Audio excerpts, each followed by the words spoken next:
Hi, this is Naroki5. I am going to be doing this until I die or I find something better to do. So please help me achieve this personal and, I think, noble objective by contributing to my Patreon or Subscribe Star. Link is down below. Every little bit helps. Thank you very much. Hello, everybody. I am the Roki 5. This is the Red Pill Nation Hangout tonight. I have an extra special announcement before we get started tonight. I've been told that I've not been representing my own culture properly and sufficiently on this show. So I searched far and wide for the proper music, and I found something that is truly diverse, equitable, and includes natives and their culture. And I think pretty much sums up what a lot of natives actually do with their culture. So the song is about 2.5 minutes. You'll have to just bear with me, but here we go.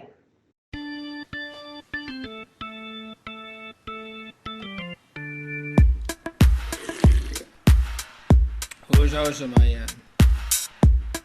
Fuck you. Don't tell me what to do. What? This thing? Okay, here we go. Well, I woke up this morning, hungover and wrecked. Looked in the mail, found a government check. Went to the store with a check in my hand. Gonna buy a big blue Lysol can. Lysol! Lysol wrap. Get your hammer, but it tastes like crap. Lysol! Only costs $5. Kills your brain cells and fucks you up.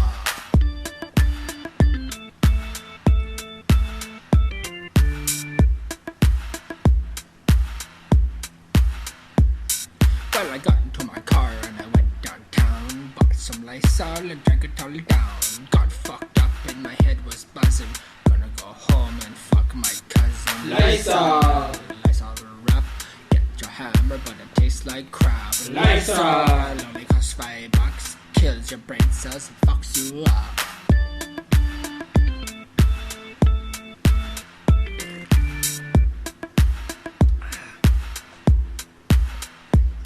Well, I got my check and now she thinks I'm rich. So she asked me for money and I punched a bitch. She looked at me and she said, "You're passionate." I said, "The liquor store, you're passionate." Lysol! Lysol wrap. Get your hammer, but it tastes like crap. Lysol! Only costs $5. Get your hammer and fucks you up like this.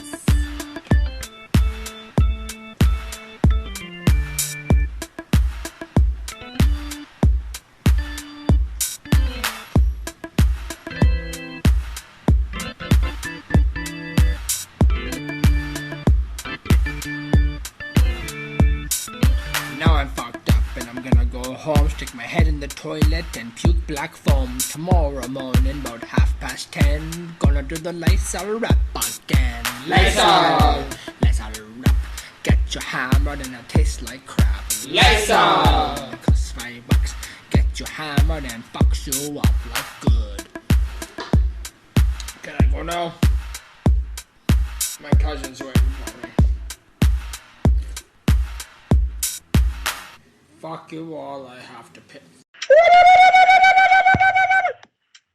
What do you mean you can't understand it? Oh, I didn't really hear anything. what?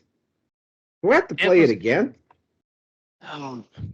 My suggestion will be just included into added in with the actual file. I honestly couldn't understand what the hell they were saying. Really? Wow. Okay, I heard it all quite clearly, and I'm the old guy. Anyway, welcome to the. He's.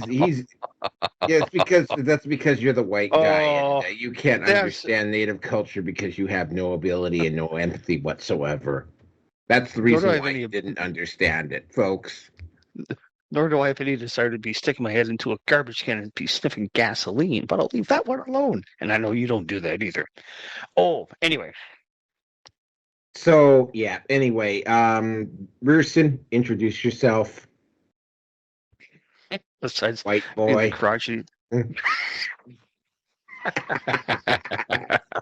just the older, getting older by the second. I swear to God, the older don't give a fuck. Crotchety old white guy that just doesn't have the homestead, doesn't have a rocking chair, and sure as fuck doesn't have a shotgun ready to shoot somebody just because. And on that note, I'll leave it at that. I put aside the Okay. Lysol for this show, just so you all know. All right. Those of you who don't know, I am at Patreon as Roki5. I am at subscribe. I'm going to have to really seriously consider what I'm going to have to do with the subscribe star. Just ignore the subscribe star.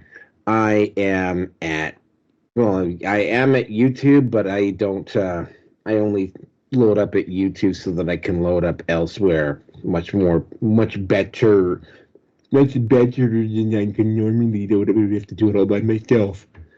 And of course, I'm also at Odyssey, Rumble, BitChute, MGTOW TV, and Brighteon. You can find me at Fine Conformist Ass Kissing site, the grandfather of ass kissing sites, Facebook. You can also find me at Minds Gab, MeWe, Getter, TLB Talks, and that's it for now. As you can clearly see, I'd like to welcome our newest sponsor to the show. That's right, White People Guilt Finder. Yes, that's right. If you're a person of color, a POC that has completely and totally lacks the ability to take responsibility for your own actions, well, we have the solution for you. You can just blame Whitey for everything. We have a whole host of white people that are willing to accept the blame and the guilt for literally everything that goes on in your life. And by the way, that would also include sucking down cans of Lysol at the back of a fucking gas station. But I digress. That's right. We have all sorts of white people. A lot of them live in San Francisco for some strange reason. Don't know why. But anyway, yeah, White Person Guilt Finder. That's right. We find the white person you can blame for everything. Operators are standing by.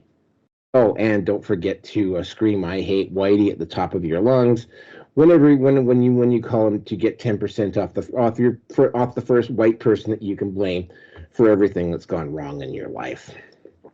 And with that, let's get into the actual show itself. This is Red Pill Nation Hangout number 369. I suspect we're going to have a little bit of fun tonight. It's already kicked off on an interesting note so far. Oh boy, it's going to be a fun ride, folks. It's going to be a fun ride. Oh, it's going to be a very fun ride. Topic number 1, Transgender Insanity, which is actually 3 parts. A, activist doxes baby not even related to J.K. Rowling. That would be the Wizarding News on Twitter. Topic B, dinosaurs are trans. Yeah, that was a new one for me. And C, Joe Biden declares Easter Sunday as Transgender Visibility Day, because apparently it wasn't the day wasn't quite holy enough, at least in the mind of the idiots that are currently occupying the White House. Topic number 2, Meta announces that it will start banning accounts that encourage bad language. I guess that probably means that we'll be out. But, you know. Oh. Mm-hmm. Topic number 3, and this one is actually kind of close to my heart. Disney Gaslights Stock Investors and doubles down on woke via the Silver Surfer and Fantastic Four. Oh my God, that one was bad. All right, topic number 4, new tax in Canada enthusiastically. So I guess I got to say, as a car owner, I it's like, I'm thinking, gee, Trudeau's saving the environment, right? I'm so happy to be paying an additional 3 fucking cents on my car on my gas, and having my gas actually be more expensive than in Ontario. But I digress. Topic number 4: The View says men are useless. I can't wait to get to that one. Topic number I 6: can't either. Planet Fitness degenerate website found, and also Planet Fitness is also being just like they were doing with Bud Light. They're being propped up by BlackRock or whoever the largest. I think it's BlackRock that's the largest stock owner in Planet Fitness. Yep. Well, I already went over that actually, but I'll do it again. Yep. Topic number 7: Sweet Baby supporters going after Grum's on Twitter. Another executive exposed to racism, and they're also trying to send the Brazilian government after Cabrutus, and I'm going to have to add that in. Trying to get the Brazilian government to go.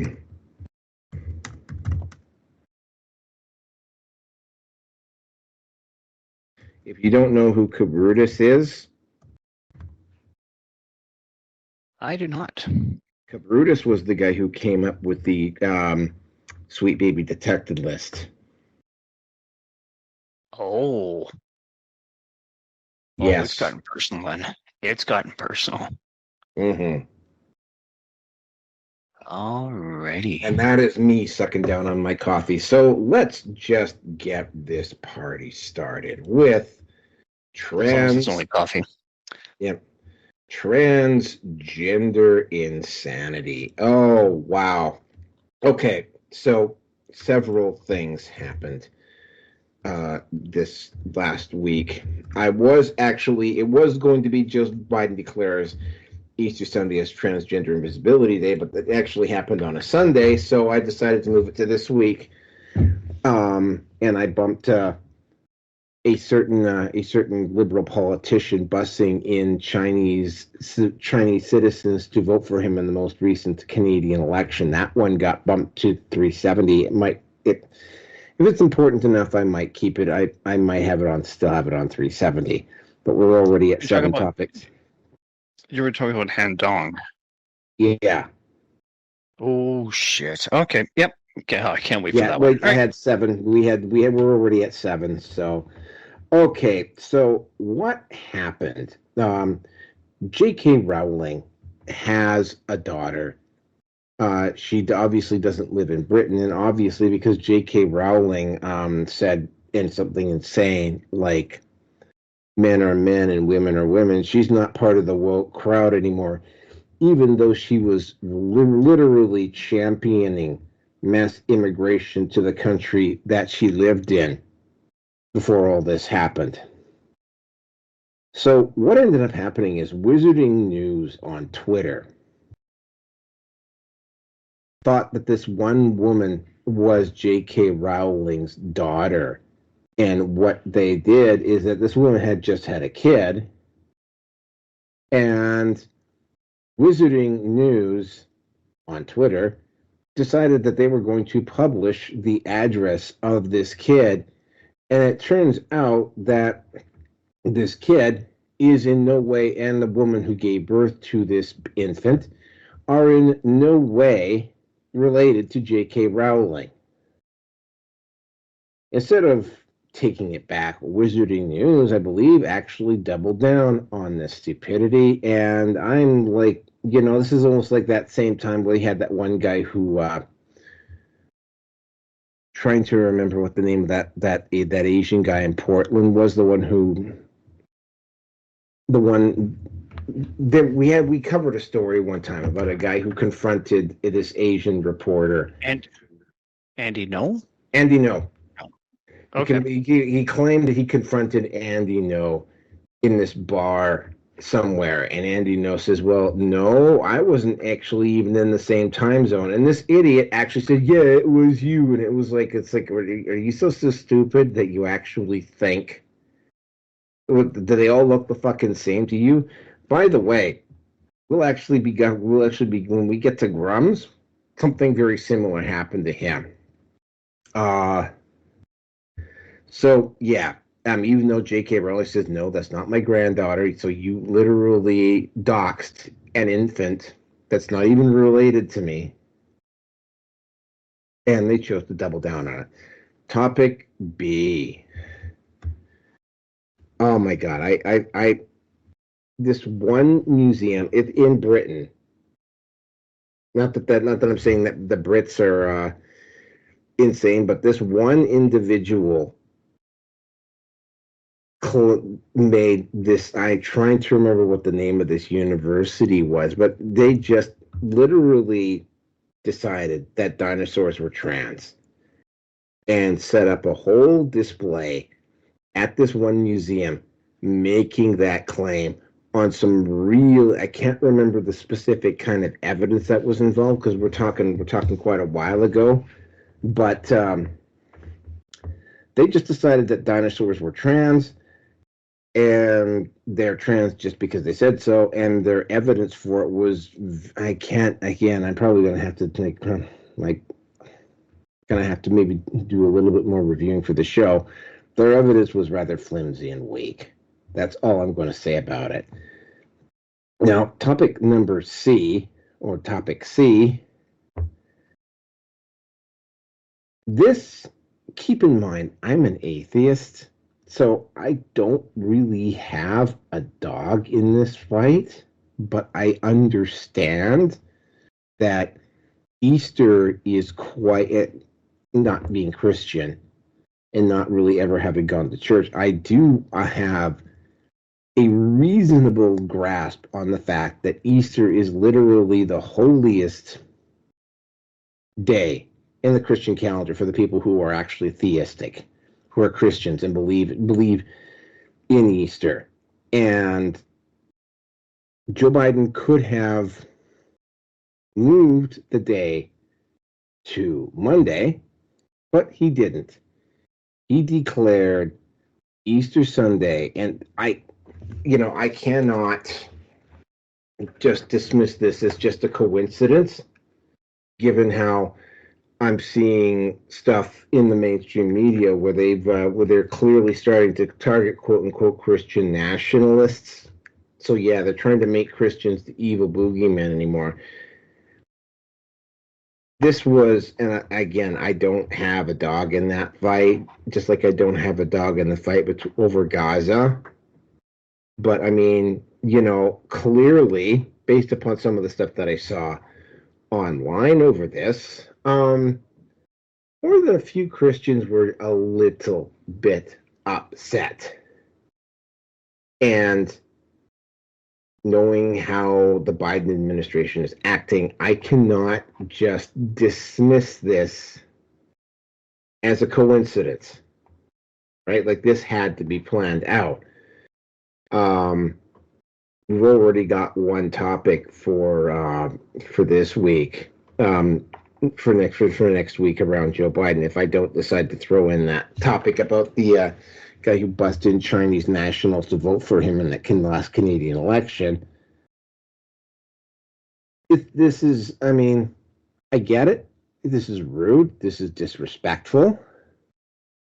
This is basically a way for this administration to just look at the Christian community and give them a massive fuck you. And that's exactly what it was intended to do. And yeah, again, right? I understand why a lot of Christians would get mad. They would never do something like this with Ramadan or any of the other major religions. And with that, I am going to turn it over to Rearson.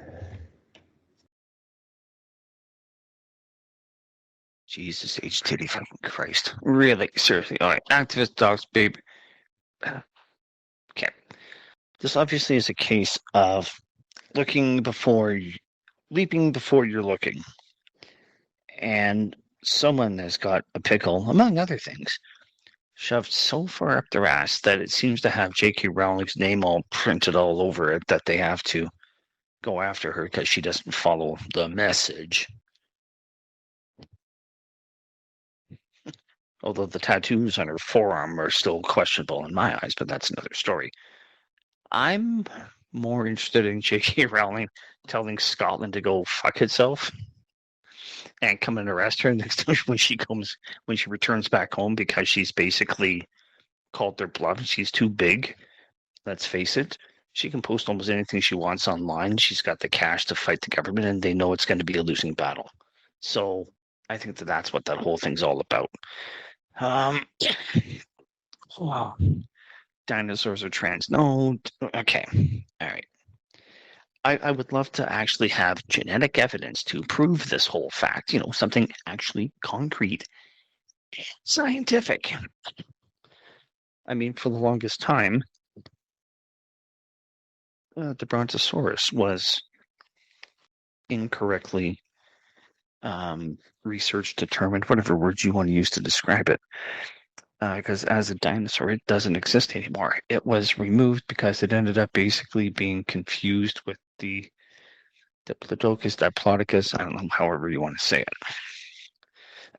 And since fossilized remains, since DNA degrades compared to dinosaurs, compared to fossils, let me just put it that way, compared to fossils, DNA degrades very quickly.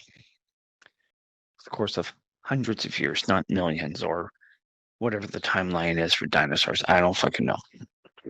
So until these idiots can actually have proof positive and not mix up male and female dinosaurs when putting together a skeleton, I'll give it some thought at that point.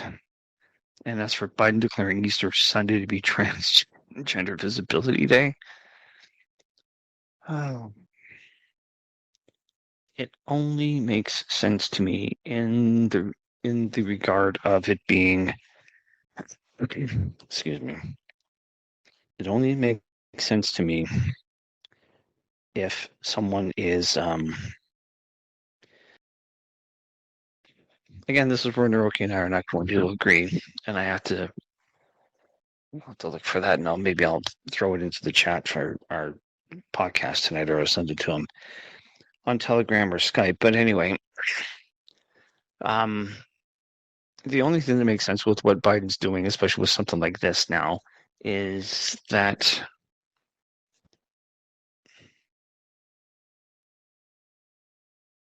how can I say this one? My apologies for the bit of a pause here.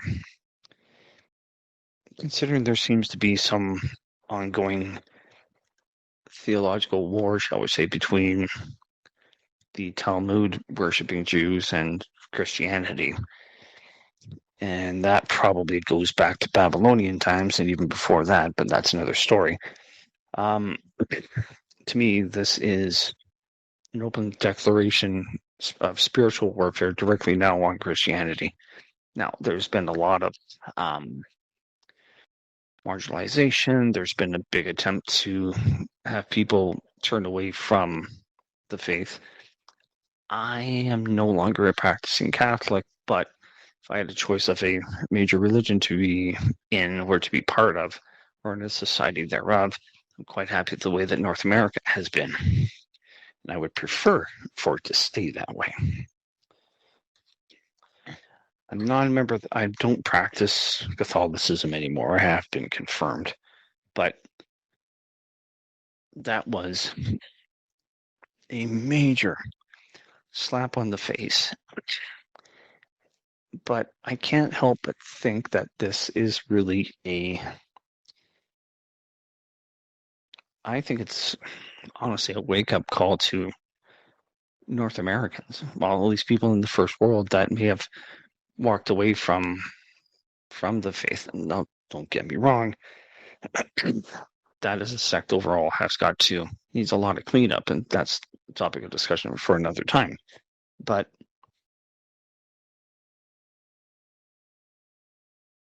said it before, and I'll say it again. The universe, as it's personified through the Christian faith, is a God that creates. It's supposed to be a God of love. And this whole thing of the Lord of Hosts, that's all about battle. Don't ask me how it all works and translates. It's an old saying, and it just the words today don't make sense to what the meaning is at that point in time. But anyway. And again, and as Vinny would say if he was on the show, it talks about the satanic worshiping ultra elite that are pulling the strings of society. That's the God that they worship. And one of the aspects of all of that, in my opinion, is that they outright want transsexuals because, well, let's face it, when someone changes over to the opposite sex, the reproductive organs are removed and artificially have created what they were not born with. So the person is sterilized. So the more children they can basically brainwash and sterilize now, the less there will be later on. Don't look at me, folks. That's just my opinion of what's going on, and I don't think I'm not wrong. So to do this on the holiest day on Christianity is a direct slap in the face. And not something that wasn't. And this is not something that isn't accidental, in my honest opinion. So I think that this is a next necessary step of the progressive salami slicing process to wake people up to what's going on. I was initially upset by it, but I remembered my feeling is that, oh, that's right, this is a movie and this is just for people that have to wake up, like my parents, probably most of my family, which is extended, and people that I know. So I'm initially shocked, but when I look at it from 10 to 20, 40, 30,000 feet up, whatever the case may be, it makes sense. So this will take a couple of years, I don't know, before what I see or what I believe is, or for what I believe to be happening, becomes apparent to the normies, as the saying is within the truth or alt media community, again, of my parents and if my family extended included, that just don't know what's going on. So, okay, I don't have any more to say on this one, so let's move on. And you have unmuted. Yes, I have unmuted. I have unmuted myself. I am totally unmuted. Okay, so I did a little bit of researching while you were talking because I just wanted to ignore what you were saying. But one of the yeah, I love you too, man. I really do. You're welcome. You're absolutely welcome. Right? You're the white boy on the show, so nobody really wants to listen to you anyway. Everything's all my fault with what's going on in the world. I'm Caucasian, I'm male, I'm straight, and I'm Catholic. Well, I was born Catholic, raised Catholic, so I got 4 fucking targets on me. Yay for me! Yay! Okay, so yeah, apparently because you can't really tell dinosaurs apart at a distance, they were trans, and I'm like, what? Are you out? Yeah. Just, I mean. So you can't necessarily tell dogs apart either at a distance. Does that make them trans too? It's. Need I say any more? So let's get on with the next. Oh, this one. You may have to bleep me out a couple times on this one. Oh my God. So Meta, which is basically Facebook and Instagram. They have announced that they are going to start banning accounts that encourage bad language, which will probably be me, because I mean, if somebody's going to be a stupid fucking idiot, I'm going to call them a stupid fucking idiot. I mean, I don't do it too much on Facebook because it's sort of like, I mean, well, for one, I might not even have this account come November because they might do the same bullshit that they did back in 2020 and just basically cancel everyone's account that looked like they were even remotely pro-Trump and then try to dox us all to give our addresses back and then not return our accounts is what it basically boiled down to.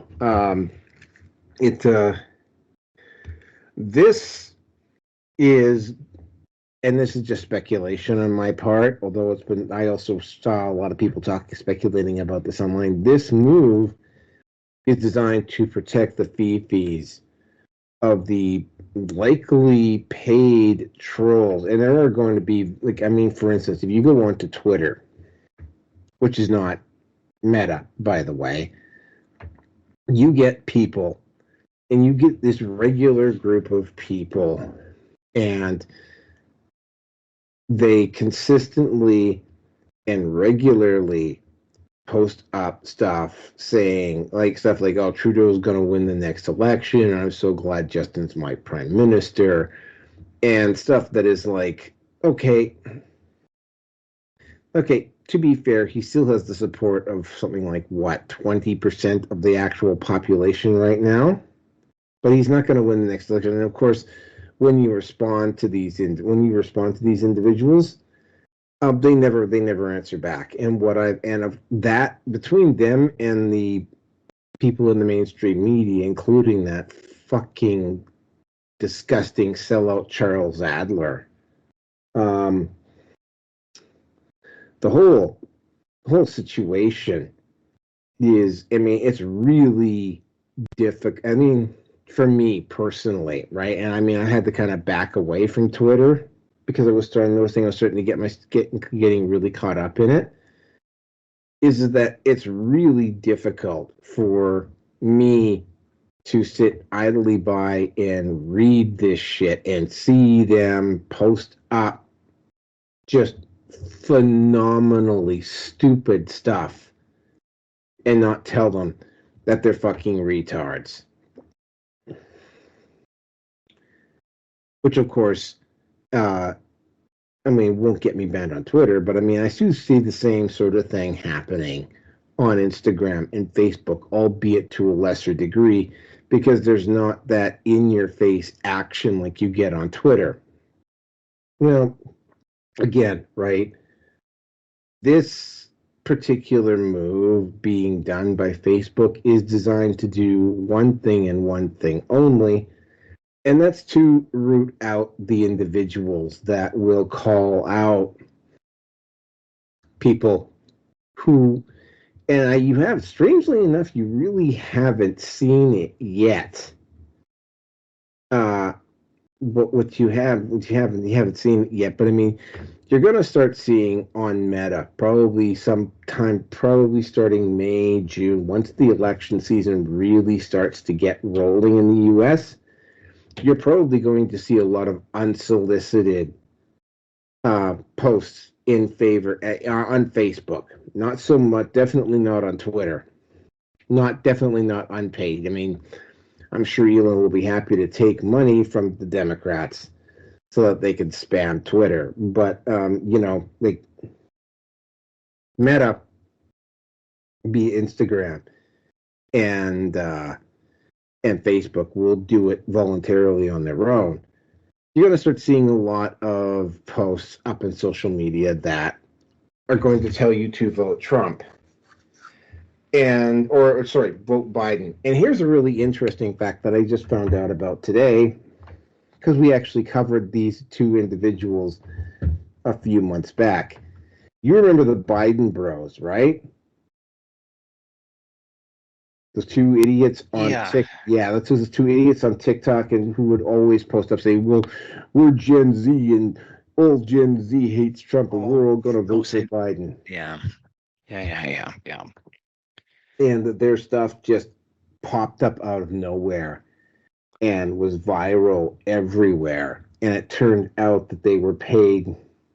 They didn't have the smoking gun at the time, but some investigation turns out that they were paid actors and they were done with nothing but shills. Well, somebody took a look and had, because they had been in contact, that their particular posts are private domain, but any public figures that they come in contact with any of their personal messages are public domain. So they literally posted, I can't remember which Democrat they got posted, but somebody got access to the not the Instagram, the text messages between Harry Sisson and this one Democratic politician, and this one Democratic politician is saying, do this, do this, do this, do this, do this, and it's sort of like, and then he follows the script. Exactly. And it's basically a smoking gun, because they've been denying that that they were paid Democrat shills, and that pretty much proved that they were. But you know what? But that did happen on social media. This move by Meta is, I think, and you're seeing a lot of this too, because we covered something around YouTube on the previous show. YouTube and Facebook are basically trying to stack the deck so that Biden receives favorable views on their site and gets favorable reviews on their sites, as opposed to what Trump is going to do. Like, for instance, we covered the whole memes thing that happened on YouTube, right? And I mean, I actually posted up an European episode on YouTube, and what ended up happening is that guy got hit with that question. Like, basically, do I have any memes, photos, or videos showing people not doing stuff that they were actually doing? And of course, on that one, I didn't. But you know what? It's there. And it is there specifically to target people who are going to likely be who are going to be mocking Biden. Because as we all know, Biden is the gift that just keeps on giving. And with that, I'm going to turn it over to Rearson.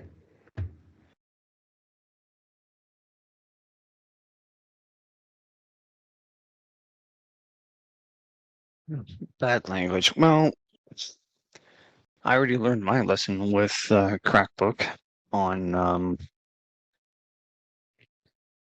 the Hunter Biden laptop post that I put up there. Now, I'm not on Facebook because of that per se, but I'm looking at using Crackbook as a tool for me to hopefully to be able to earn an income. So I'm out there once a week or so, and I'm honestly not doing any more than I don't have to. I've got about 3 or 4 friends that are somewhat active. Well, one anyway, that's certainly quite active. But I won't say that I'm censoring myself, but I'm certainly not.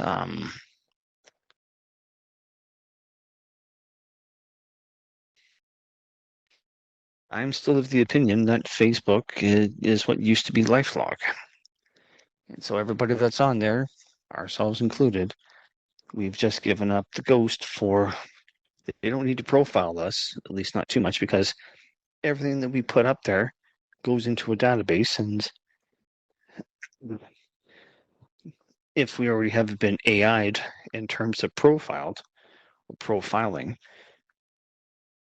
you will be, if you're not already somewhere in the grand scheme of it all.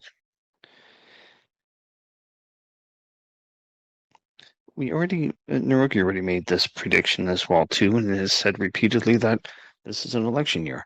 And guess what's going to happen? Excuse me. Meta, Facebook, whatever you want to call them, is just stepping up the game and stepping up the odds and doing what it takes to have the preferred outcome of an election, which, if anybody has any intelligence, and I'm not doubting our listening audience, but for those, again, I would include maybe not so much my mom, but my father for sure. He's set in his ways, and he's quite happy. If he ever becomes red-pilled, it'll be a very difficult time for him, and I wouldn't be the least bit surprised, given his age. And I wish I was joking, but I'm not. I wouldn't be surprised if he had some sort of an aneurysm,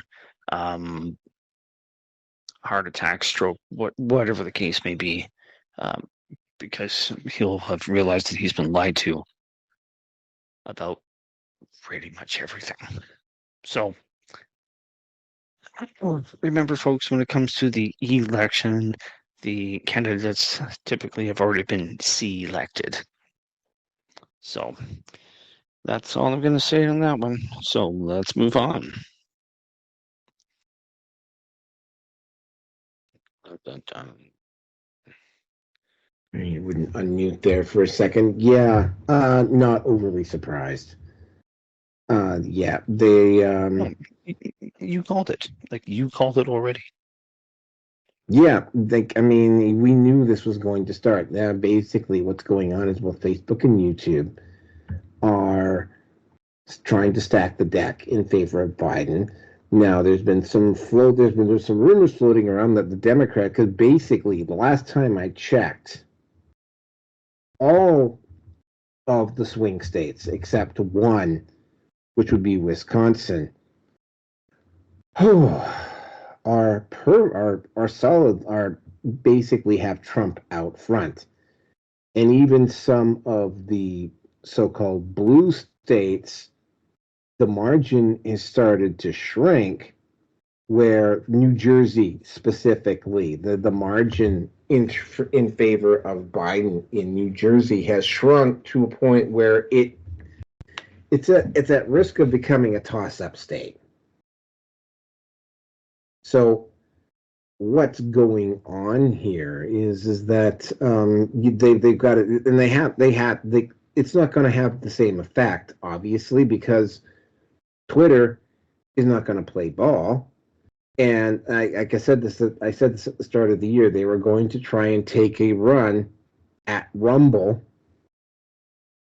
at some point this year to try to get them to toe the line, and that's exactly what they did. They tried to make an attack on Rumble, where their stock was going to get devalued enough for somebody to come in and buy a bunch of it and get a seat on the board, which didn't happen.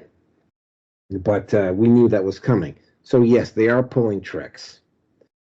And with that, let's get into the next topic here. This one here is we might be on this one for a while. We may be on this one for quite a while, because I actually have quite a bit to say. Or maybe I don't. Once I start talking, I just start talking till I'm talked out here. So, Disney had a stockholders vote. And obviously, the people who were in favor of the current administration, or the current group currently running Disney, obviously held on. Now, what happened is Bob Iger was on the record and saying, yeah, okay. And because this stuff has been floating around about Disney for a while now. And Bob Iger was specifically saying, yeah, we're done with woke. Like, we're gonna pull back on the woke. We're gonna pull back on the woke content. We're gonna concentrate on doing, and hard to believe considering the way Disney's been acting here, we're actually going to focus on making money and making an entertaining product. I think that pretty much sums up what they were going to say. Now, some of the people at that meeting were probably not even home yet from the meeting when MCU openly announces the new Fantastic Four movie and announces that the Silver Surfer is going to be played by a woman. And their claim for doing this, or at least the people who blindly and blithely ran out to try and defend this move claimed that the Silver Surfer was indeed a woman, except of course that there were 4 comic books that were written about it, and it wasn't even based on the actual Norrin Rod. It was based on alternate universe Silver Surfer. There were literally people who were saying, oh, well, I was a fan of that particular book. And I'm like, first of all, like, really? You were a fan of... Okay, I kind of like the Silver Surfer myself. I thought he was a very interesting character, and I still think he's a very interesting character, and he is a he, by the way.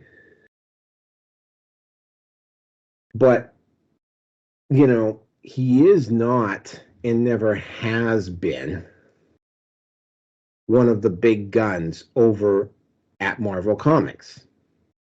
He's one of the more powerful characters over at Marvel Comics, obviously, but he's not one of the big guns.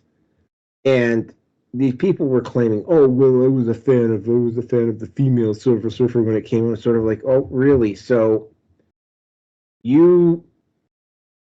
because there's been lots of Silver Surfer books, comic books done. So you specifically have those 4 episodes, those 4 editions sitting somewhere in your apartment or in your house somewhere because you were such a fan of the Silver Surfer. An obscure Marvel Comics character that has never really had a very successful long run at any point. But you were such a hardcore fan of the Silver Surfer that you just happened to have those 4 books sitting in a comic bag where you live. And it's like, yeah, bullshit.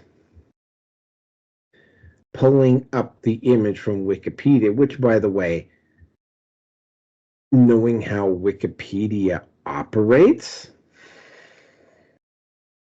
you cannot dismiss the possibility that somebody from the MCU went in and inserted that photo ahead of time. So yeah, the MCU is getting absolutely thrashed about this, but that's not that's part of it, right? The lying and the attempting to run block. And of course, I was seeing all sorts of, oh, well, there's lots of fragile men here who are responding to this. And it's sort of like, and my response was, and it's sort of like, no.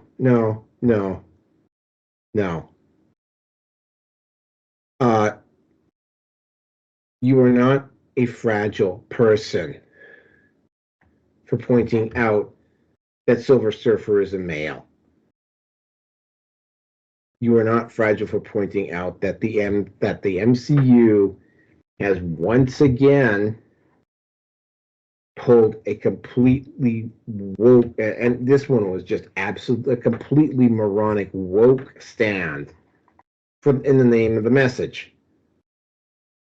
Right? Like, it is not triggered or fragile to be pointing that out in no way, shape, or form.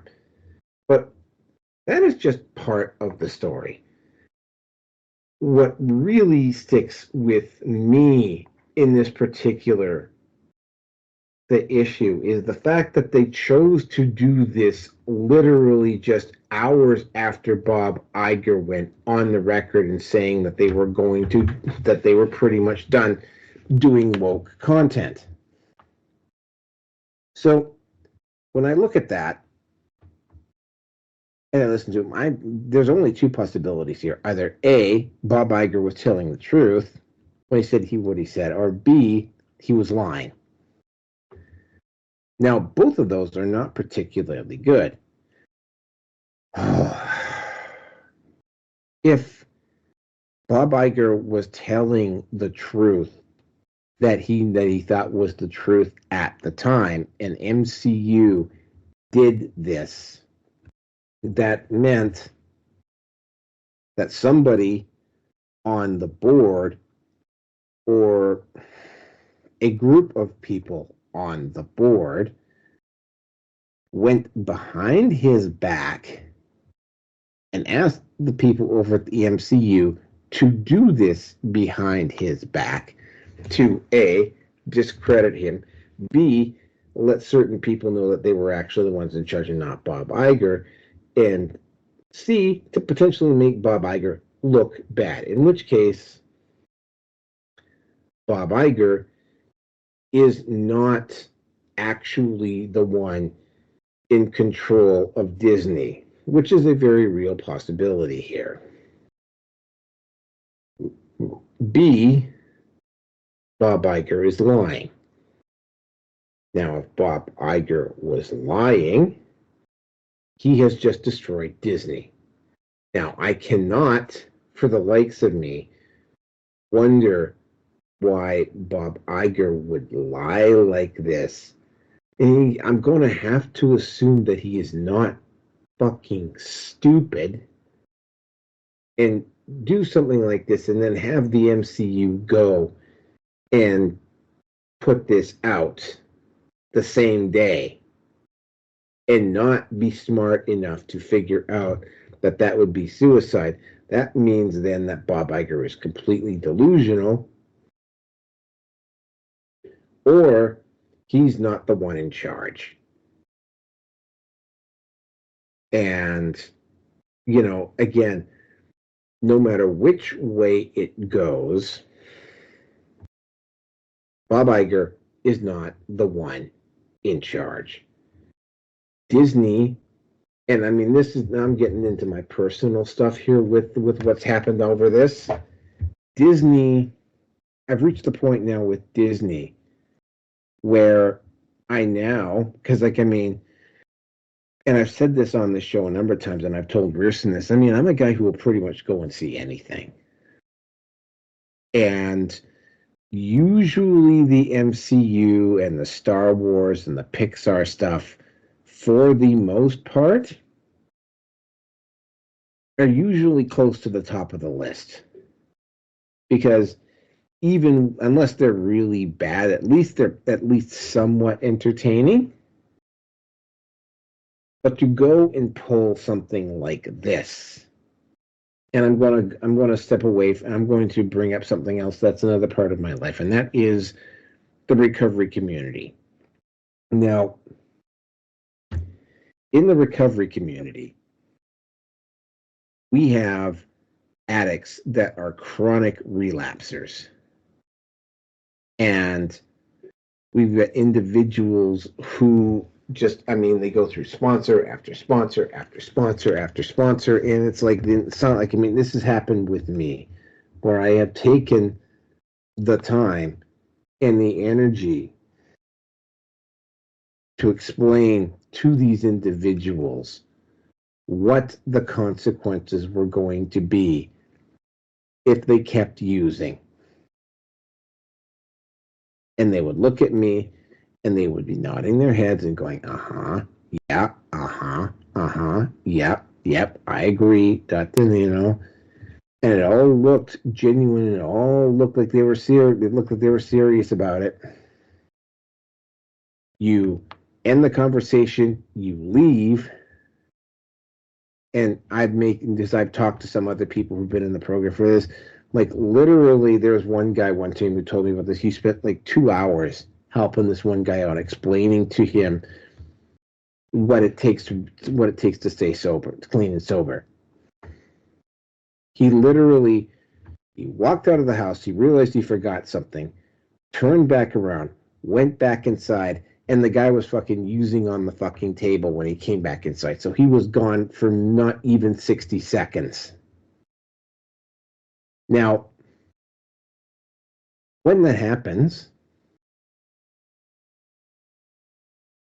you just wasted an hour, 2 hours, 3 hours, a whole night being dedicated to helping this guy stay clean. And this other person went along with it. And as soon as you leave, they just dissed you and went right back to doing what they were doing. And the reaction that I have seen to this particular type of act, to this particular type of move, is been consistent. And I know because I've done it myself. Oh, okay, you want to waste my time like that? Okay, fucking find out the hard way. I'm done. Don't follow me, don't call me, don't interact with me again. Right? And this is the same sort of thing with Disney. I now have to look at whatever Disney's going to be coming out with now, woke or not, and I have to look at everything that they do on TV and in the movie theaters, their theme parks, everything. And I have to go, nope, I'm done with you. I cannot support you anymore. You knew what the score was. It was explained to you what the score was. You even sat there, Bob Iger did, and explained that they were done with this and that they completely agreed with the point of the radical of the people who were trying to get boards and trying to overthrow the board at Disney. And they barely hung on. Well, I won't say they barely hung on, but they held on. But a message was sent. And they go and they acknowledge that the message was sent. And then the moment everyone's back was turned, they basically pull a massive fuck you and do something like this.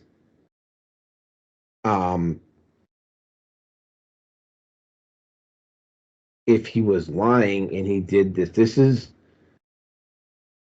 is a rather stupid way for Bob Iger to go fuck you to the people who all potentially could have cost him his CEO spot at Disney. You know, like, the question that crosses my mind is that it, like, really, do you have your head shoved so far up your ass that you need, like, you barely survive, you survive,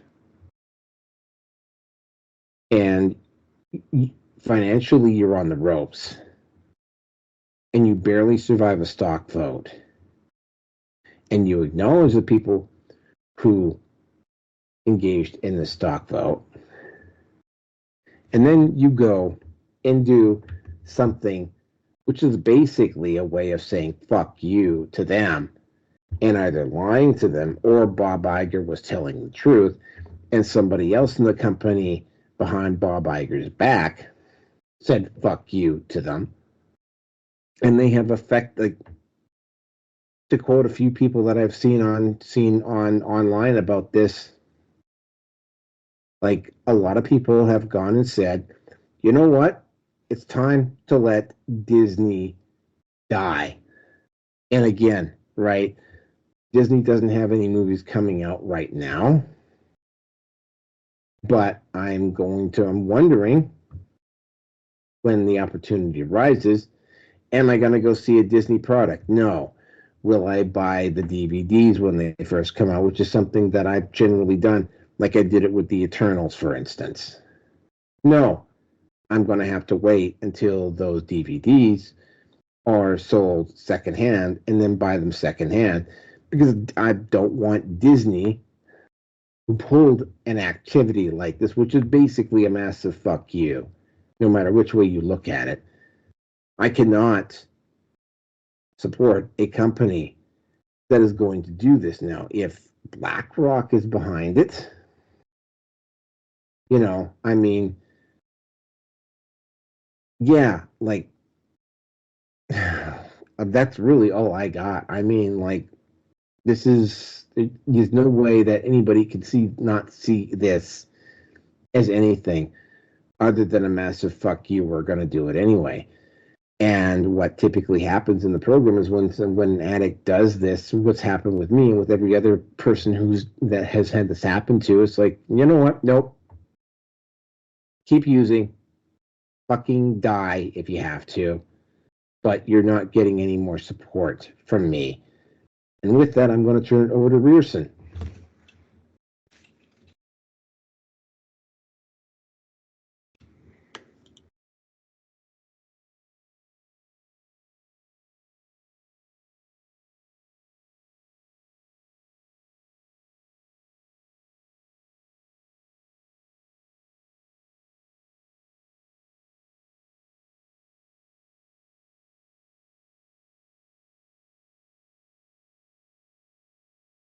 And with that, I'm going to turn it over to Rearson. Yeah, I just got back. Oh, all right. I'm going to use some fairly ironic imagery here.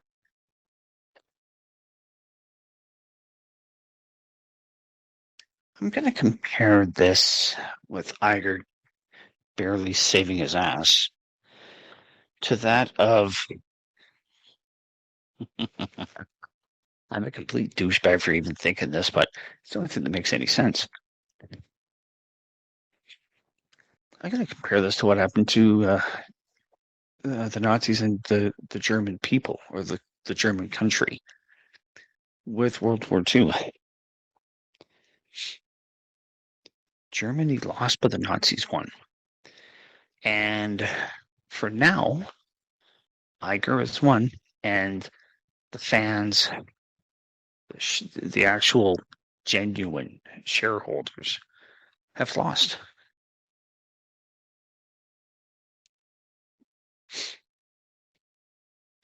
Again, Disney's peak hit when Gina Carano got fired 2 years ago, 3 years ago, whatever it was. And they've gotten somewhat close. The stock was going up. And that was because the expectation that Peltz will know what the fuck to do.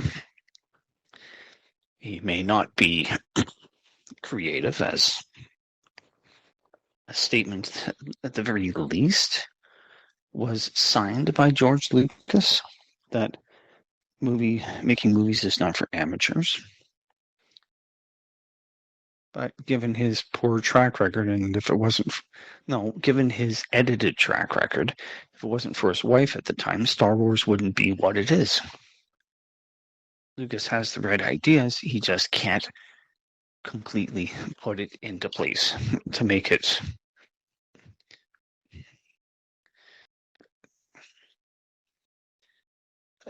I think that had Marcia Lucas not done what she did, Star Wars would have been atypical of the sci-fi genre, and it'd be a footnote within the sci-fi fantasy set of movies. Now, things were starting to tighten up last year when Peltz was making his moves and backed off, and when Iger had promised yet again, for the first time, that things would clean up. And they haven't. I mean, what is typical of Disney, Lucasfilm, Marvel, is that they're hiring they're getting as many of the diversity blue check marks as possible. And these are people that do not have any fucking clue what the lore is, what was built up. Yeah, sure, Kathleen Kennedy knows what Star Wars is all about, but the woman is too fucking preoccupied with that fucking leathery old pussy of hers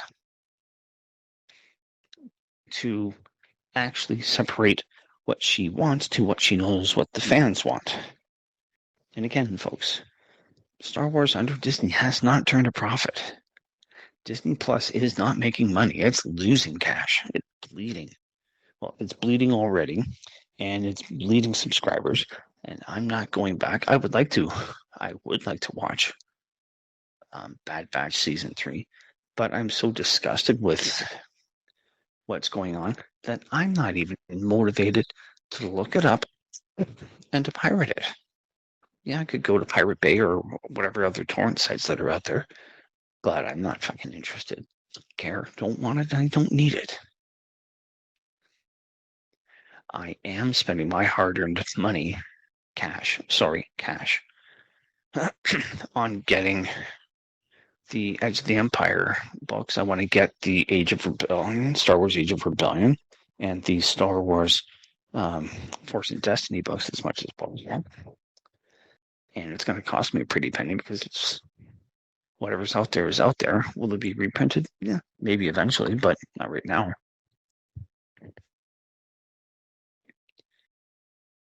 And I've got quite a bit of fan-made content for adventures. And to me, that is going to be what Star Wars is. There is a supplement for The Force Awakens, but I assure you, I sure as fucking not buying it. I'm not getting involved with it. I'm certainly not going to be using it. I will go so far as to pick and choose the vehicles, speeders, or ships from The Force Awakens that make some sense, like the U-Wing transport. Decent ship, actually. But anyway, so I'm going to be looking at buying quite a number of ship minifigurines. What I want to be doing with role-playing with friends is to have figures and the grid and the board and all set up, and we're going to be doing space combat, at least for the first little bit anyway. Yeah, you've got a YT-1300, and I'm so fucking sick of that ship. I really am. Like, I got tired of it probably about 15 to 20 years ago. I'm happy not to see it ever again. Ever.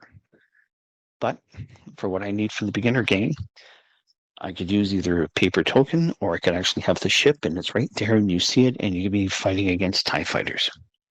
What's going to look more interesting? It's going to be more interactive. Anyway. Iger's in a losing battle. He knows that he's holding on for dear life at this point. If he were a political leader of any party, he would have gotten the hint that 51 to say 55, maybe 60% of the vote is not good enough. I would say the acceptable minimum to stay where you are is if you hit about 70%, maybe 25. That's the low end. After that, it's only a matter of time before there's no confidence in your ability to lead. And let's not forget, folks, Iger ended up getting some sort of a medal from Obama when he was president. And Iger has fully admitted that he's quite active in terms of politics. So he knows what he's doing, and he knows that it's not working. But he, to me, is...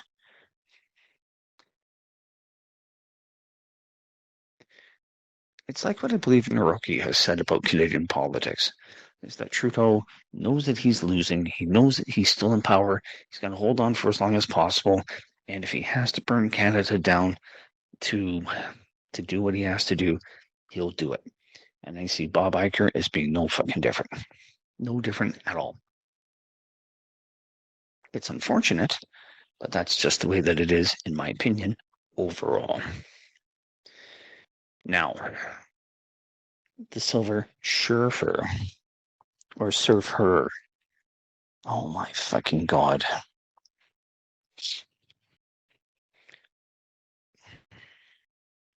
There's a point when you're scraping the bottom of the barrel that the barrel breaks and you're digging into the dirt and you're finding more scum and slime and you're looking for any sort of signs of life to justify that you can keep on doing what you're doing. And that's, to me, is what has happened to Disney. They've broken through the bottom of the barrel, and now, well, hey, yeah, the Silver Surfer was female. Sure. What visual media up to this point do you have to show me this? I don't remember very much about the original Fantastic Four cartoon series. And I'm not talking the one of the 80s. I'm talking one of the 60s with the original Spider-Man. I know of Galactus being introduced in cartoon with the Surfer. But the Surfer was male. At least we'll have to assume he's male. It looks like, but I mean, he certainly wasn't sporting a set of. He wasn't sporting any twigs or berries. So, where is she? Well, she happens to be, and I'm sure Naoki went over this, but I'll say it anyway. the female surfer, Shala Ball or whatever the fuck her name was. Well, isn't that interesting? Maybe she's got more. Well, at the end of it, she'll have more balls than Rad didn't because he lost his and she did. She got to keep hers, at least internally, anyway.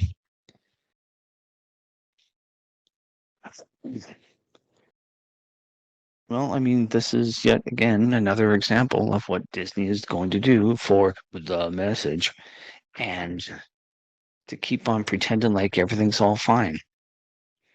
Like, I mean, it's just like out of the fucking Lego movie. Everything is awesome. Everything is cool when you're part of the team. I mean, and you can't tell me that doesn't seem to be fitting with that. That should almost be Disney's fucking theme song at this point.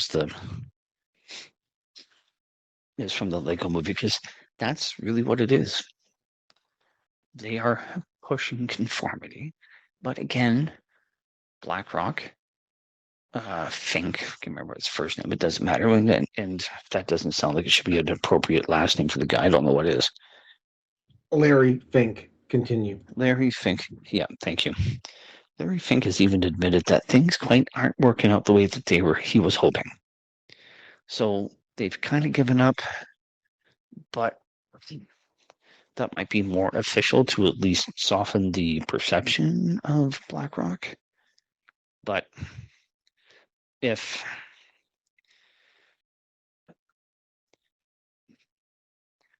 Iger is probably taking orders from Fink and company, or he's at least agreeing to what's being discussed and to what the agreements are as to what the next steps are going to be. If so, he's not a foot soldier. At the very least, he is. I'd put him as basically within the military hierarchy. I'd put him probably at no more than a major, perhaps a colonel.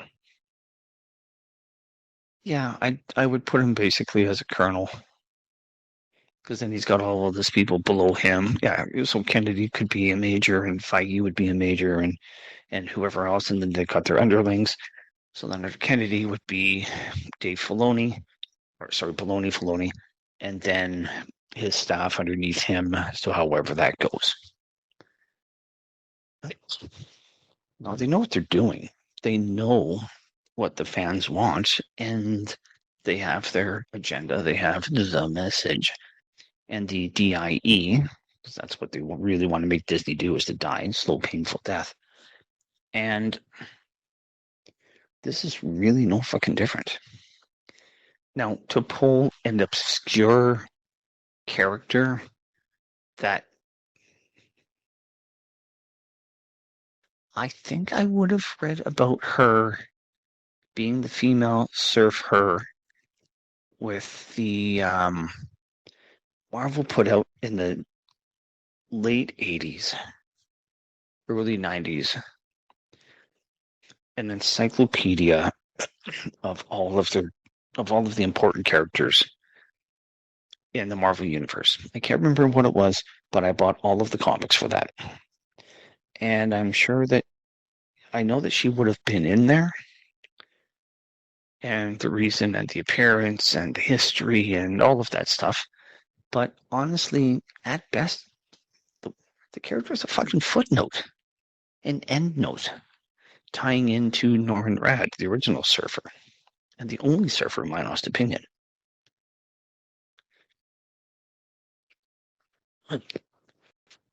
So, to me, what this is just another grasping at straws. You're out in the middle of the ocean or the lake or whatever the case may be, or in the middle of the Black Sea, because that's really about what's going to happen, is that you're going to die. And this movie is going to tank immediately. Like it's already bombed in the court of public opinion. The real fans like Nerdrotic and his troop, and WDW and his troop, and Midnight's Edge, and fucking whoever else. Nothing, honestly, more needs to be said about how stupid a move this is, because at the end of the day, and this ties in with Sweet Baby Inc., but the male audience, in particular the white male audience, are the ones that, generally speaking, go back for more to watch the movies over again. And they're not. And they're not going to. And again, I've said it before, in my household, I'm the one that introduced my son to Bad Batch. He loves the series. I enjoyed it as well, too. I introduced him to Clone Wars. He's enjoyed watching all of that as well. Rebels, it was good. Not great, but it was good. Now, I won't fucking touch it. I won't touch it. And then, to add insult to injury to all of this, I would love to know for the YouTube shillers. And here's a new phrase to go, and I think this should be pushed into existence now as well too. Is the M Shrillverse, or the M Shrill U. The people that are shrilling for all of this, because Disney's paid them. I don't know what they gave them, but they gave a lot. In the grand scheme of it all, it's relatively cheap to pay off these people to be more happy and go team go for Disney, when even they know it's garbage, but they've been paid to promote it, so that's what they're going to be doing. And I don't feel sorry for any of them. None of them. Because they're looking stupid. In fact, they look fucking ridiculous at this point. And I sure as hell, we talked about one of them. I can't remember who the hell it was. Mike something or other. I don't know. It doesn't matter. So this is where culture war on Disney is getting closer and closer and closer to Berlin, or in this case,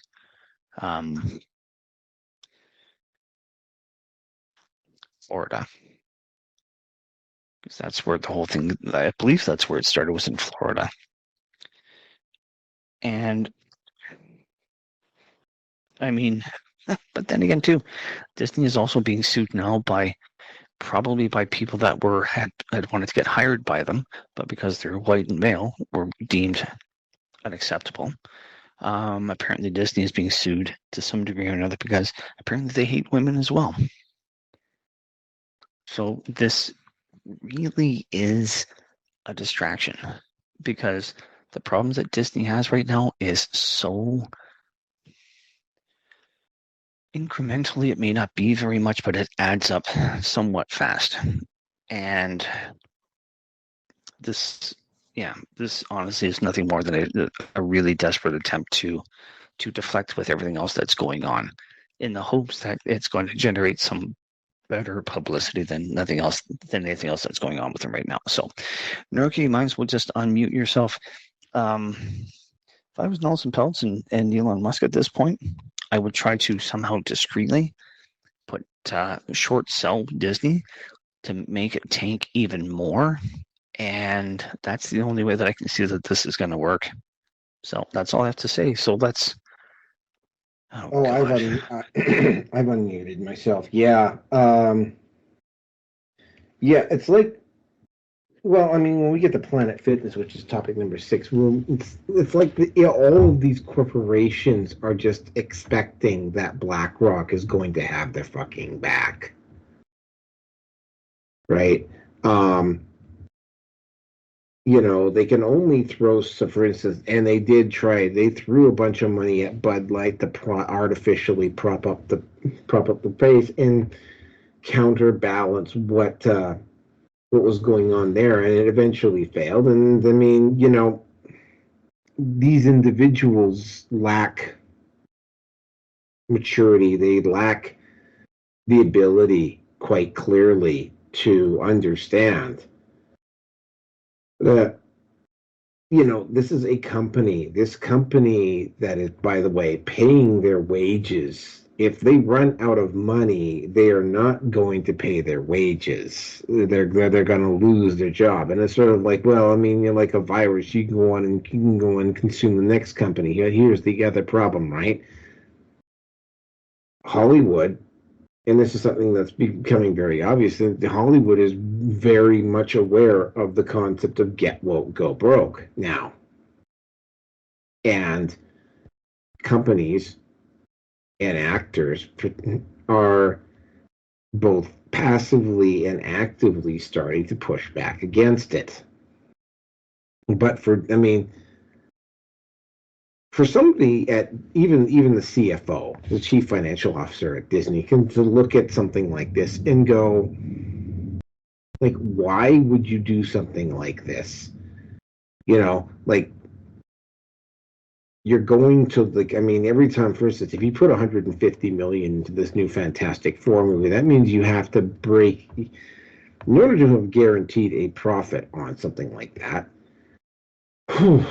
you have to clear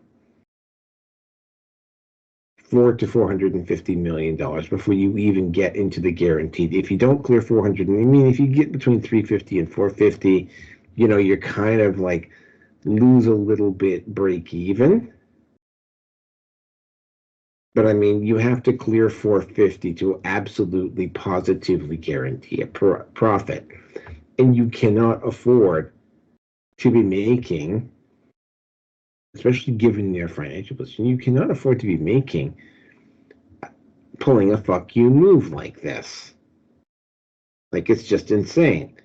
And that's pretty much what it boils down to, is that these people are just insane. And they have no grasp of reality. They have no grasp of the situation. They have no grasp of anything beyond their immediate value and their immediate needs. And that's going to eventually catch up to them. And that's really all I got to say on this one. Let's move on to the next topic. Alrighty. Okay, so the next topic. Oh, and this one. This hits home. Well, yeah, I own a car. So this one was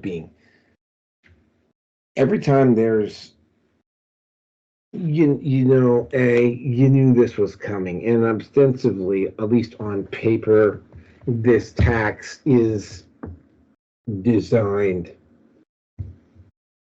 to maybe get more people to not use their vehicles so much. What if you work out of town? What if you have to do a long transit? Because, among other things, it is also, again, this is something that I'm going to be having to deal with over the next couple of months myself, right? I gotta move. I'm in no particular hurry to move, but I am going now. I have to move, and I might not be staying in the same city anymore. I don't know, right? The new place, if I choose to move to the south part of the province, which is a very real possibility, will mean that I will have to drive where I move to Edmonton, park my car in Edmonton, or maybe even drive it further north to the place that I'm working and park it there and do my time there, and then get back in the car and drive back home. And that is going to be expense. Well, it's an expense that I've had to deal with before. Like, I was having to pay in excess of $300 a month for gas back in 2022 when the gas prices shot through the roof. I had to fork out a significant, like, $300 to $350 a month worth of gas on my car just to keep it running. Fortunately, I had the money in the bank to take care of that, but that's beside the point. The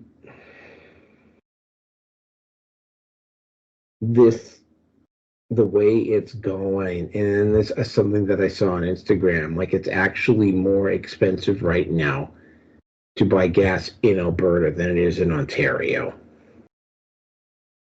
There is something fundamentally wrong about this. This particular tax is designed specifically, I think. Well, it's just an excuse to grab more money. Obviously, and this is part of that whole carbon tax credits thing, which one, and by the way, the carbon tax credit is not a new thing. It's been around since the 70s. The way it was supposed to be initially designed, though, it was supposed to be designed that certain countries that don't consume a lot of oil and gas would trade those rights to another country that did consume a lot of oil and gas. And in return for those carbon credits, they would get certain benefits, breaks, and so on and so forth, right? The way it's being used, though, the way it's being promoted is not at the national level. It's not being done between countries. It's being basically forced down on people. And, the idea that they had come up with was actually a fairly good one, but it just didn't take into account the corruption of people, the greed of people, the need of people to have more power, the need of people to have more money. And I mean, from where I'm sitting, this looks specifically like another veiled attempt by Ottawa to try to grab more money out of Alberta. And when we start talking about this, I mean, Trudeau's in a bit of a pinch here when it comes to Alberta. He had to back. Trudeau was, for instance, going to try to pull the same thing in Canada that they had pulled in Netherlands and Germany with the farmers in France. He realized, or somebody explained to him, that if he did that he would, since he's already pissed off the oil and gas sector in Alberta, that if he had pissed off the farmers, that Alberta would have just, and I got to point this out right now, currently, in terms of percentage of the population, more people in Alberta want to leave Confederation than the percentage in Quebec. And he would have realized that it's like, Alberta would have just left, and then Canada would literally be without its cash cow. Oh, and, that probably would have signaled the end, probably would have signaled the ultimate end of Canada as a nation, because several other provinces would have broken off over the next few years as well. And Trudeau is addicted to power. And he's also addicted to doing stuff to rub it in the face of his political opponents. So he will do stuff like, say, fly to Calgary, talk smack on a radio show in Calgary, and then leave and, have Daniel Smith find out after the fact. That's also something that Trudeau will do. But yeah, no, and I mean, I was just absolutely gobsmacked at some of the posts, again, that I saw on Twitter in favor of this. Oh, we'll suck it up, crybabies. Maybe you should drive your car less. Well, maybe less so in Calgary, but in Edmonton, there's a lot of people in Edmonton that just live in Edmonton. They don't actually work in Edmonton. Okay, in terms of cities, Edmonton has a huge percentage of its population that does not work in the city. It's basically a services center. People don't work in the city itself. And this tax, again, it's only 3 cents a liter, but that's $2, that's $2 or $3 every time I have to fill up my vehicle. And I don't have to fill up my vehicle all that often right now, but I will have to start filling up my vehicle a lot more come the end of summer when I move. probably because I'm not going to be staying. More than likely, I'm going to be moving out of town. And yeah, this is, again, right? Is there a pollution problem? Yeah. Are there animals out there that are in danger, that are facing extinction because of environmental pressures? Yes. Is the earth getting warmer? Yes. Is it because of people? Maybe. We don't know for sure. But to use this to not only grab money from people who right now, because of everything else that's going on, can barely afford the rent as is, but then to also do this to basically try to keep us and force us to be less mobile and to use our cars less in a country, by the way, that survives on its road and infrastructure and its supply chain. Like that's what caused the trucker convoy, was when Trudeau started fucking with the supply chain, to which Canada is absolutely dependent on, even more so than the United States, because of its geography. So, yeah, so you get some snarky intelligentsia fucking guy who lives in a city fucking lecturing people about how they should just suck it up and pay the tax because it's not really all that much. That's not the point, right? It's the way he went about doing it. And again, right, Trudeau is not going to get reelected. That much is very obvious. And he seems to be determined, now that he knows that he's not going to do so, to just destroy the country. And with that, I'm going to turn it over to Beerson. I don't live in Ontario anymore, and I sure as hell would not want to go back. And the reason why I don't want to live there is because of how insane it is that you need a car. Now, assuming you can even find a place that's reasonable outside of the GTA, the Greater Toronto Area, there isn't much. Like, there really honestly isn't much out there. I looked at, I'm pretty sure over a decade ago, I saw my drafting teacher's house up for sale where I was born in Georgetown. And it was for well over $1 million. I couldn't, $1 million, maybe it was 800,000. I can't remember what it was, but it was overinflated. But the demand in the area pushed the real estate up for that, for where that is. Now, Georgetown is on the edge of what's considered the GTA. I used to live in Guelph. We moved out there because it was cheaper when my parents sold the home, and they were able to get more for less. Now, I bring this up.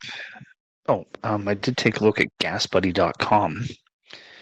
For Canada and Alberta, according to them, Alberta is about 157.4 for a liter of gas, $1.57.4 cents. Ontario is $1.58.6. So they're about,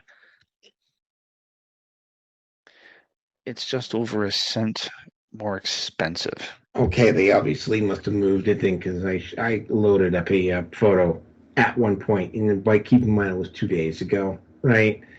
Or the price of gas in Alberta, but I mean the difference shouldn't be a lot more than just 1 cent. Well, it could be worse, my friend. You could be back in Vancouver because the average price there seems to be $1.94. But that's a spendthrift provincial government that can't stop spending. So that's why they've tacked on so much taxes. Now, Oh, Newfoundland, one other thing I just found out from Browning and the comic, Lou Gossett Jr. died a few days ago. he was a Iron great Eagle? actor. Yeah, he was. Yeah. Anyway, I mean, go back that to the movie was. originals. Yeah. Go ahead, Grierson. Yeah, I was gonna say that movie was shit, but he did a good job. Anyway, I mean, there's already GST and PST factored into the price of gas, and the provinces and the federal government regularly gouges the prices of gas, tobacco, and booze. They regularly do that. And now they're throwing on the carbon tax that has to be spent for the shipping of the goods everywhere. Everything just went up. From the farmers that have to buy the fuel for them to be able to, for their machinery to bring it to wherever the gathering center is for the grain or whatever. That's the cost that they bill whoever that they're selling their goods to. Those people then have to move the goods from there to their processing plants or to whoever else that they send it off to, and it adds up. Again, my spouse works at a grocery store. She's a cashier, and she's had people just kind of go, and where she works, it's also unionized, and they give back. So the price of food is more expensive than it is at the Loblaws or the superstore chains. And she's heard from a lot of people on April 1st, and I wish it was a joke, because in a sick, strange, twisted way, it is. Because all of them were bitching and complaining, and understandably so. And the running joke basically was, it's like, well, I guess the money from the carbon tax is going to go to Ukraine. Now, if that isn't a cynical, negative sentimentality towards the government, I don't know what is. But then again, as Naroki has said, and I've said it already myself, if a vote came down to for me to want Alberta to stay within Confederation, I would say, no, we can do this ourselves. We'll have to end up joining the states at some point, but I'd rather be part of that strange whole fucking mess, because I could at least have the option to have a firearm, even if I don't want it, rather than being restricted as things currently are here. And that's a whole different fucking topic. And I wouldn't be surprised if you got about, well, the last I heard about Alberta looking to separate, the numbers were sitting at about 30, maybe 35%. A big enough grumbling, but not enough to do anything. But that's another story.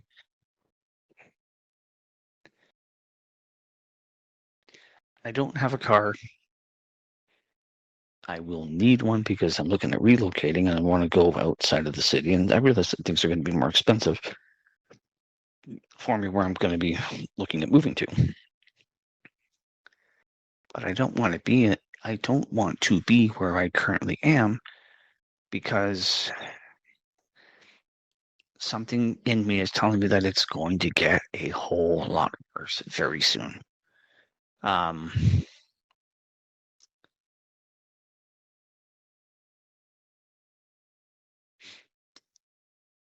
I don't know if this is in response to the carbon tax or something to that effect, but I have heard that Danielle Smith, the Alberta Premier, shall we say governor, has basically said she's no longer going to be sending any of Alberta tax money over to Quebec. So provincial lines and wars are starting to now be drawn because people have had it. I mean, for any, I can only use the word useful idiot. For any useful idiot that is still supportive of this carbon tax, great. You know what? Then you can pay my portion of the tax, because I don't want this. I can't afford this. with the spouse and I, with what we're paying for rent, it's tolerable. But again, as Kelso has said, how insufferable does it have to be before it does become completely insufferable? And again, folks, riots start when you cannot afford to buy food. That's when people stand up and push back, and that's when governments either collapse, they step down, or like what's going on in Europe with the farmers, and that's starting now. In Quebec, they're pushing around, I don't remember where it is. I've heard of the place, that's all I can say. And there were probably about 150 farmers with their tractors. And as Naroki said, Trudeau backed off on doing anything with the farmers, what he wanted to implement. But now that it's come down to yet one more tax, it's another version of the closet tax. That was Louis the last emperor of France, the last royal emperor of France, king of France. When enough was enough, everybody snapped, and that was it. They were caught running out of the country, and they deserved it. Honestly, they did. So I see the carbon tax as the closet tax of France. Now, what's going to happen with all of this? I don't know. But I'm hoping that, and with what it will be, my spare time, I'm actually, I actually would like to go out to Cochrane, where they are protesting this.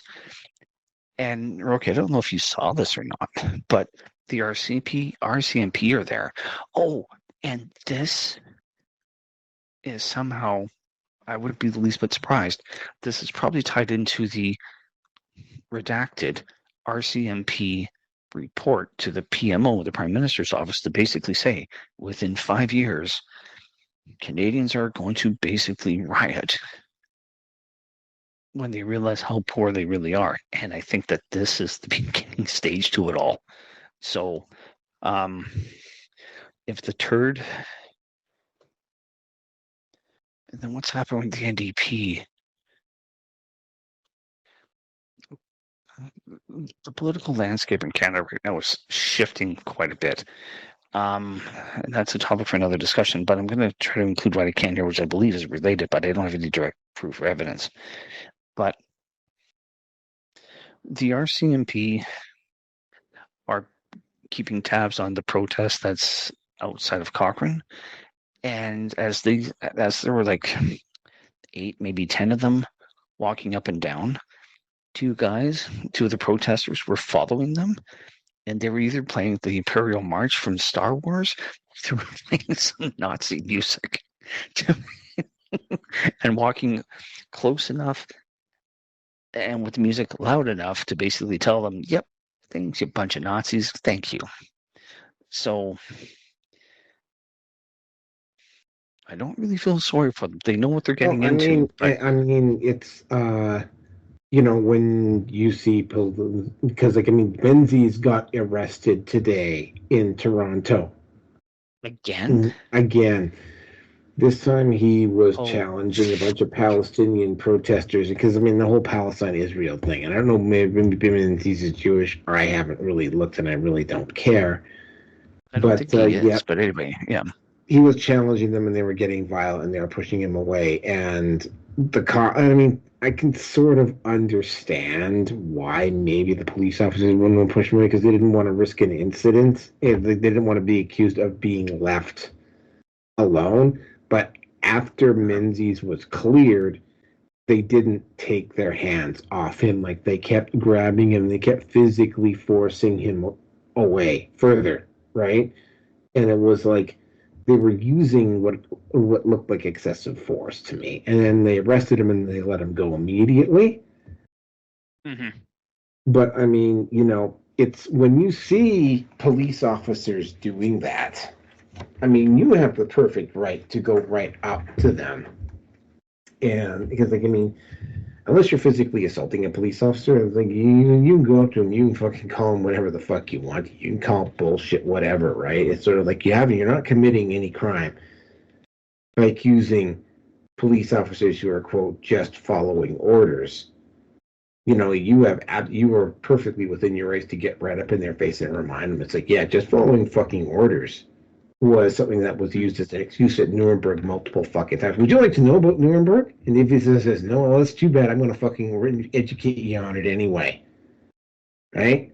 Like, the police, yes, they are just doing their jobs at the same time, though. Right? They got to be reminded that just following orders is unacceptable, and that there's going to be consequences for doing it. And one of those consequences is you're going to get somebody in your face reminding you that just following orders is not a fucking excuse. But anyway, continue, Merson. Well, when it comes down to a mob mentality, if and when hysteria happens in Canada with people not being able to buy food because of all of this, the local law enforcement, it's going to be one of those, you might have the weapons, but you don't have the numbers. Not that I'm advocating any violence, but when you're starving and your family and especially your kids are hungry, you're not going to be thinking straight. And if the police are going to be there to have a showdown of whatever, it's not going to end well. Like, it is honestly not going to end well at all. So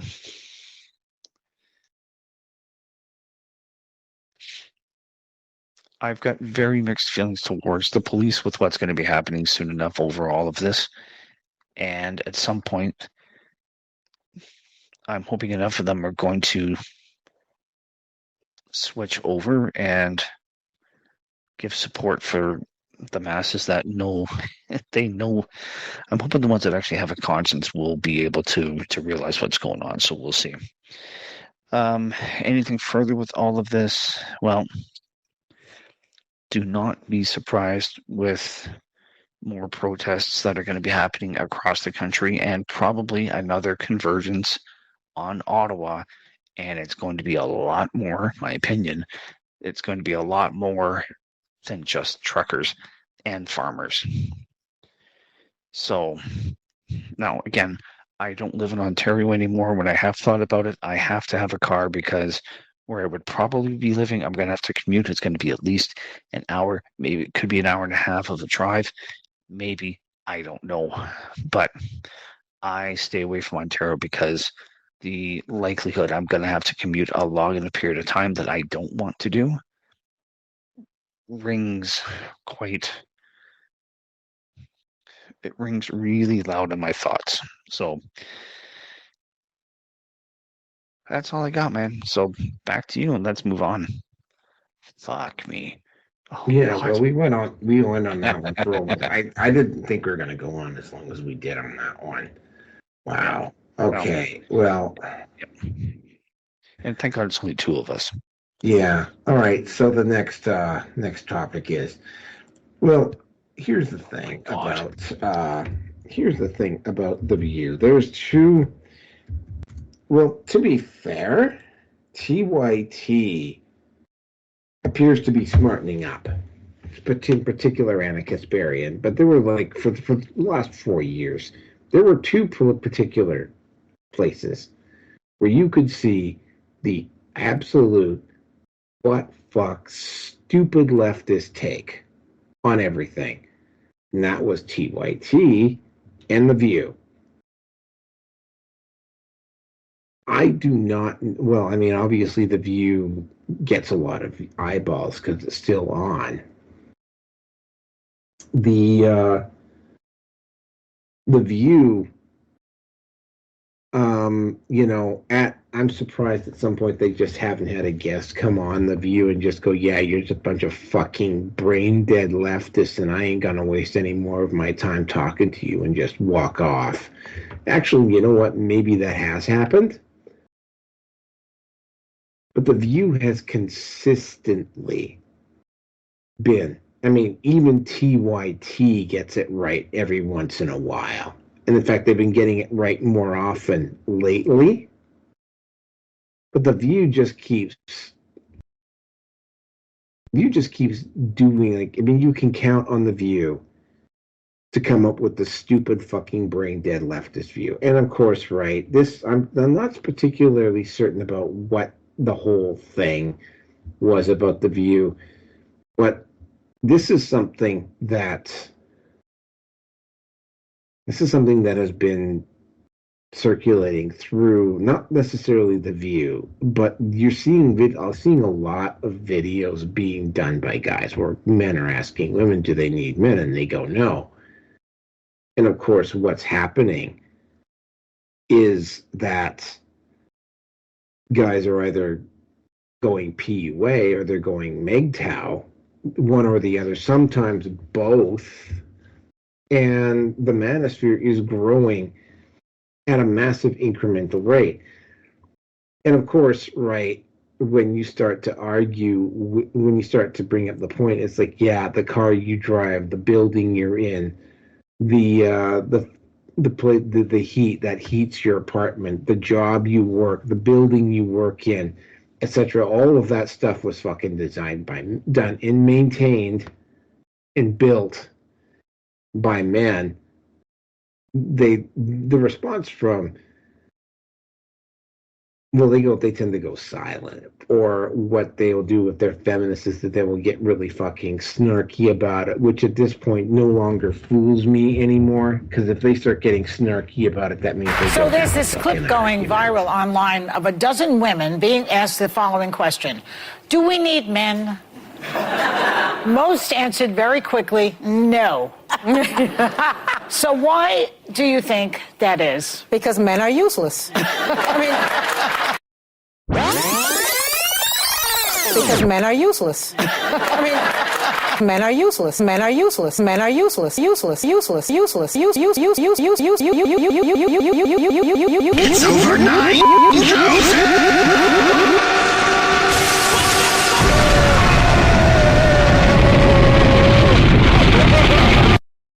I don't know. My husband talks about his feelings with his Maybe he's friends. gay. Next. What a bitch. So there's this clip going viral online of a dozen women being asked the following question: do we need men? Most answered very quickly, no. So why do you think that is? Because men are useless. Broadly speaking, I feel like men have proven largely useless. Like, I think in the political moment. And by the way, I want to differentiate between straight men and gay men, because I think I would die without gay men. Excuse me, the ABC network, which is hosting this show, would have canceled the show if it were a panel of men saying that women are useless. I see the producer right there. I wonder what you think about this one. Y'all would have called them misogynists, and the media would have destroyed the lives of those men. That's something to reflect on. And aside from that, everything you just said were emotional responses, but that's to be expected from a low IQ panel.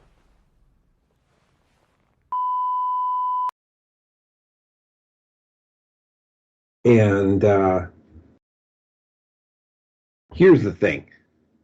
The president of the network that they're on is probably a guy. Most of their fucking crew are probably men. The studio that they are in was built by men. The building which houses the studio that they're in was built by men. The fucking freeways that they took to get to the building were built by men. Like, everything around them was built by men. Men have made things so comfortable and so insular for women that there's a growing sentiment among women that they don't need men for anything. And what I posted up is, you wonder why the manosphere, and specifically MGTOW, just give me a second here. are growing at incremental rates. Like currently, like there's not going to be enough men in the manosphere at this point for it to be statistically significant in terms of the election. Whoever wins the next election, though, is going to have to deal with it. Part of that reason is that at current growth rates, there is going to be in excess of 10 million men involved in one faction or another of the men. And by the way, that 10 million number is based on feminists or society not making a stupid critical mistake. So that number might even spike even higher. The next president that gets elected and the next prime minister in Canada, they are going to have to start to address the manosphere in a very serious manner, right? There's going to be too many guys in the manosphere for them to throw everybody in jail. And if they throw everybody in jail, everybody else is going to notice, which is going to have a cascading effect of other men not choosing not to participate in the system. So, to come up, and this must be the Hollywood bubble, for these women to actually sit there and say that men are useless when literally almost everything they own or possessed was either built by a man or was transported to a location where they purchased it by a man, is just stunned stupid. And again, right, you are starting to see women waking. Is that you? Oh, no, that's me. That's me. Sorry. I'm gonna have to put my phone over there. So to see this, and I mean, again, right, my response to articles and stories like this is, oh, no, let them talk. Let them talk. Let them keep slagging men. Let them keep playing the victim card. Give them a platform. Let them talk loud and long. And what we'll do in the manosphere is that we'll just simply fucking tear it apart and present it. We don't have to do any propaganda. Propaganda for any progressives, which is kind of a catch-all term, or feminists that are listening to this and go, oh, well, these men are being swayed by MRA or manosphere propaganda. Propaganda is actually kind of an ineffective word to describe what's going on, because overwhelmingly, all I got to do when it comes to dealing with culture in terms of men's issues is stand, and that's what's happening in the manosphere. All you got to do is stand, point, and ask questions.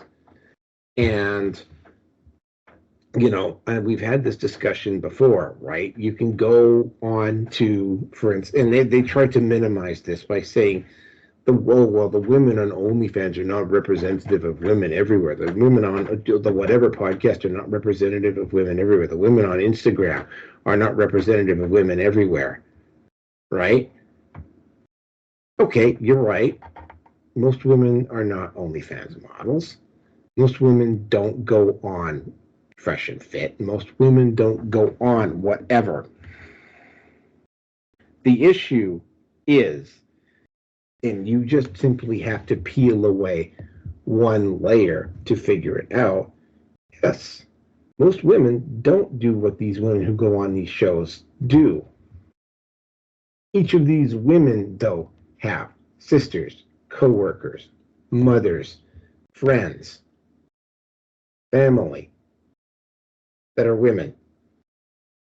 And it is very, very clear that with their precious few exceptions, the concept of the manosphere is either talked about badly, or the situation that men are in is not being discussed at all. Now, there are exceptions to that rule. Pearly things.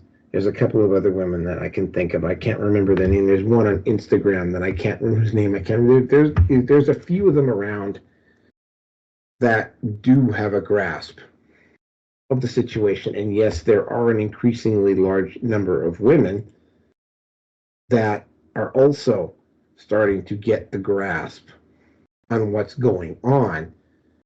And the numbers,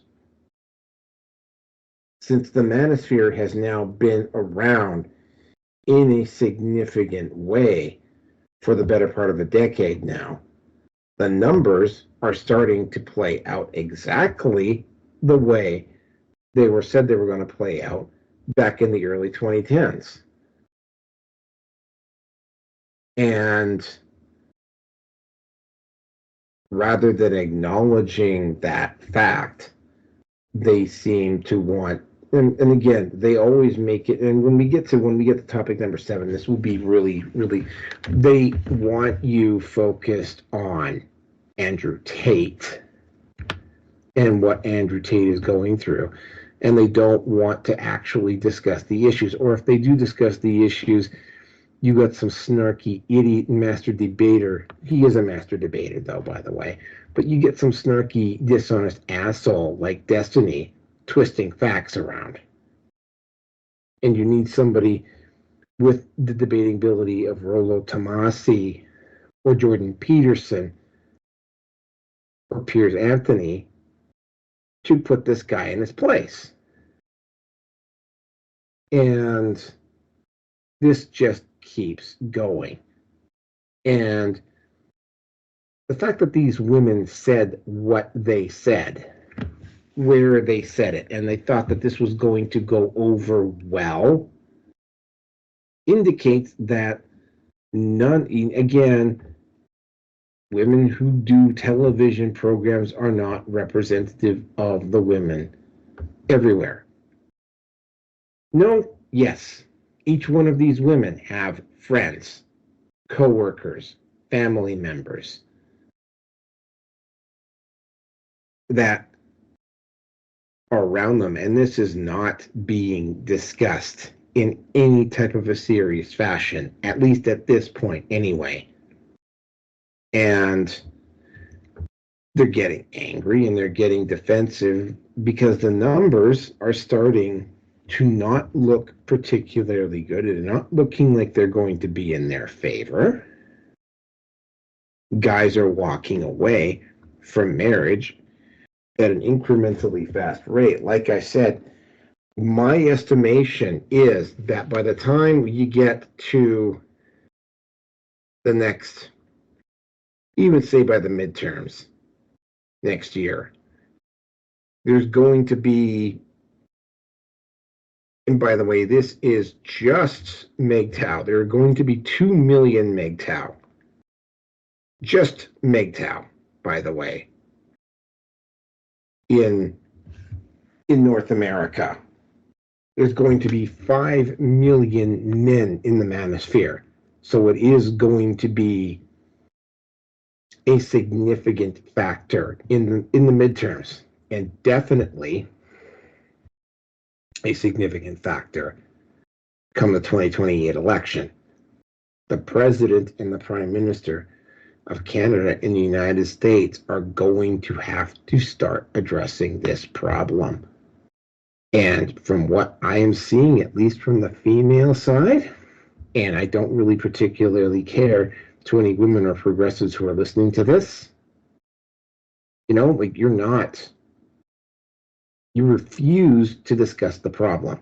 You refuse to acknowledge the problem. You seem to think that misandry is something funny and that guys are just going to keep taking it, and they're not. I can tell you that they're not. because the manosphere groups that I'm involved in, the manosphere groups that I am running, are growing, and they're growing despite some very heavy attempts at censorship by mainstream internet social media sites out there. The numbers are growing, right? Just because you don't hear the name anymore doesn't mean that it's disappeared. I can assure you that MGTOW has not disappeared. The red pill is PUA/red pill is also not going away. Throwing Tate in jail is not going to solve this problem. Because again, like I've said this before, I've even said this to some women. Tate might be the most recognized name in the manosphere, but he was never the biggest name in the manosphere at any point. He's the most well-known name, which kind of makes him the biggest name overall, but he's not the biggest name in the manosphere. He never was the biggest name in the manosphere. And with that, I'm going to turn it over to Rearson.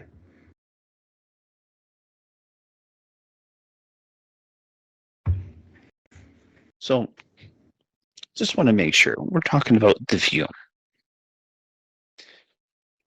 Crazy Whoopi Goldberg. Yeah. Yeah, okay. So, Whoopi Goldberg, Joy Farrar, Behar, whatever the fuck her name is, a woman that was somewhat famous as being a comedian, right? So this is on ABC, right? Yes, I believe so, yeah.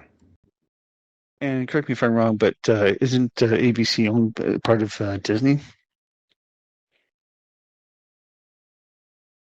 Just asking. It is. Indeed it is. You are correct, sir. And how long was this? When did they say this after the Bob Iger? I don't know. Barely saying his I don't know the exact time. It was this week, though. Okay, so the way that I'm reading some tea leaves, if I may be so bold, since that's more of a woman's job, just as they're more intuitive than guys usually are.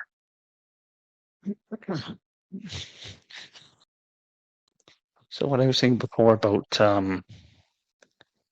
Iger being like a kernel in the grand scheme of all of this, with the reprogramming of society and shifting of values and the whole fucking bit. Yeah.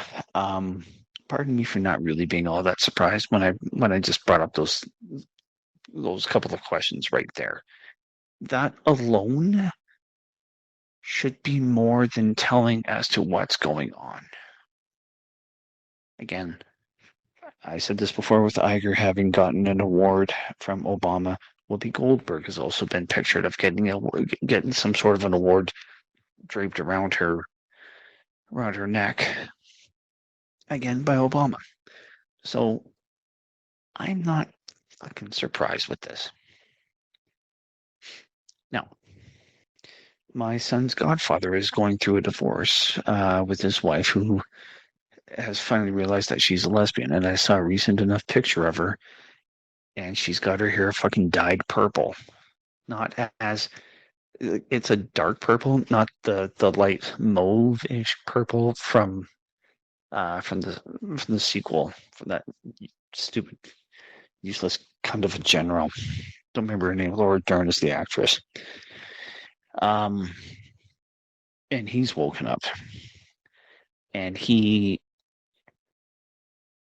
was lucky to find her to begin with, and he's well aware that he's not going to have another relationship again with another woman. He will find ways to relieve his need of sexual attention, but he's not going to be committed anymore. And he's quite rational about it. I know him, and I know him well enough, and he's been red-pilled, and I've been red-pilled as well.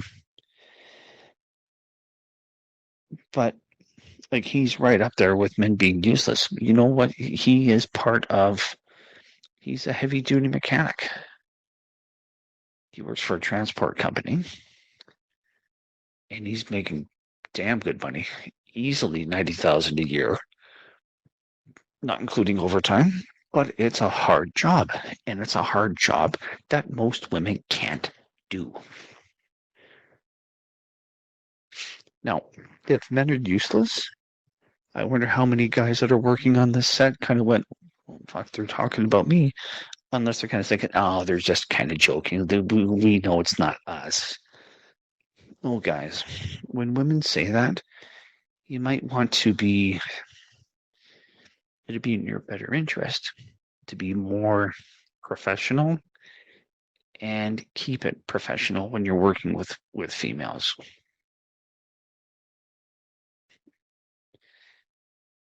But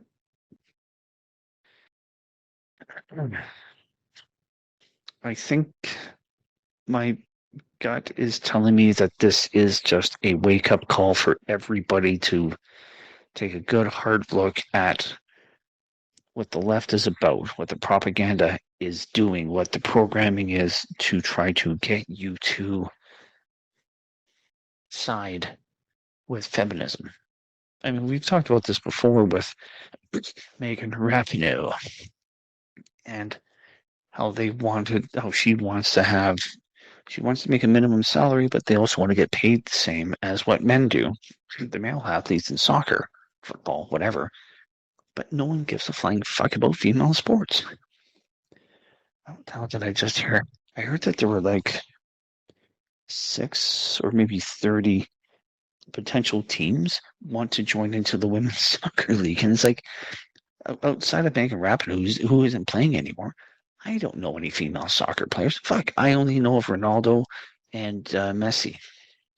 And what was Beckham when he was back in the day with Beckham. That's it. Oh, and of course, Pele. Those are the only soccer players I knew of. I don't give a flying fuck for the sport. I know enough hockey players, but they're going away. And again, an old schoolmate of mine is an NHL ref. That's it. That's all I know. Again, there was those women in Iceland that went on an XX general strike for the day. Allegedly, one company CEO, no idea who it was, just because for good reason he made this anonymous, or was made anonymous, but allegedly, with all the women being on strike, there were no complaints at HR for once. And I'm sure that all the companies that had enough female staff, I'm sure enough of the companies actually had productivity actually start to actually show through, or to give some results.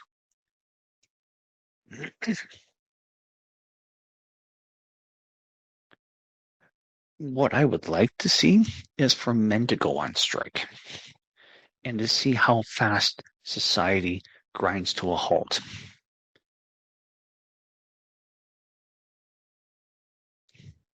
Your truck drivers, your pipeline workers, anything to do with the oil and gas industry, construction, the companies that rely on construction or oil and gas. Law enforcement would be non-existent. I hope your home doesn't catch on fire if the male staff of the fire department decide that they're not going to work. And these are the men that are in that position, by and large. More than enough women get wet between the legs with erotic scenarios in their head, fantasies of, well, the fireman just makes me just so wet, blah, blah, blah, blah, blah. So, you know what, ladies? Pull your head out of your pussies, because society has been built on the blood, sweat, and tears of men making the sacrifices, of men dying on the job in days gone by, well enough in the past, of unsafe work conditions. I can only imagine how many Chinese, when the railway was going across the country, how many Chinese men died because they were viewed as being expendable?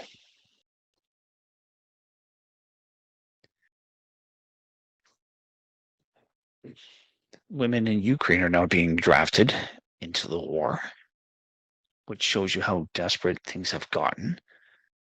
And when that idea was mentioned in the good old US of A, the number of feminists that lost their fucking shit, how many women basically just said, oh, I'm just going to suddenly, all of a sudden, you bring that up, they turn on a fucking dime faster than Trudeau turns the Canadian economy around on a dime, much to his detriment. Of how many women just suddenly just went, I'm going to be happy being in the kitchen. Hi, honey, I'm glad you're home. I made some cake, or here's your meal, or whatever. I'm ready to suck your cock. Let me just blow you for a little while and just take that stress out of you. So, am I being facetious? Am I being incredibly sarcastic? Yeah, but you know what? That's what it is. Women selectively want equality because their emotions cloud their judgments. But when guys have had enough, and again, the marriage rates are dropping, birth rates are going to continue to plummet. South Korea is basically a country that is effectively dead if it doesn't change. I don't know what it is with South Korean women having the attitude they've got. I've got an idea. And while I may not disagree with it, at the end of the day, men are expected to work longer because they may have a family or they may have children, but they're not emotionally attached to the kids as the mother is. And again, with my spouse, we decided that she was going to stay home because she's worked in the daycare industry and she has seen what those kids are like. One female doctor dropped her kid off as early as possible, and she picked her up as late as could be. That kid is going to be a mess. That kid will be looking for attention, will be screaming for male attention. So she'll have daddy issues if she doesn't already now. And I feel sorry for her, but at the same time as well, it's like, well, mom's going to have an issue later on, and her daughter's just going to be out of control, but maybe mom's no different. I don't know.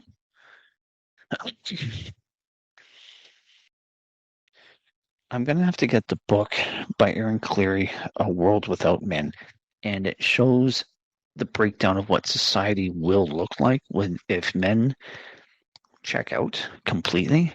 And Cleary, by his own admission, and I know, Naroki, you don't care for the guy, but I think this is one of those times that we should actually not do a takedown, but do a critique of his book and go into it. But by Cleary's admission, he has the data to support what will happen if men basically just say, you know what, fuck it. You want the equality, you think you can do a better job, I'm useless, okay, great. The problem's now all on you. Men are useless.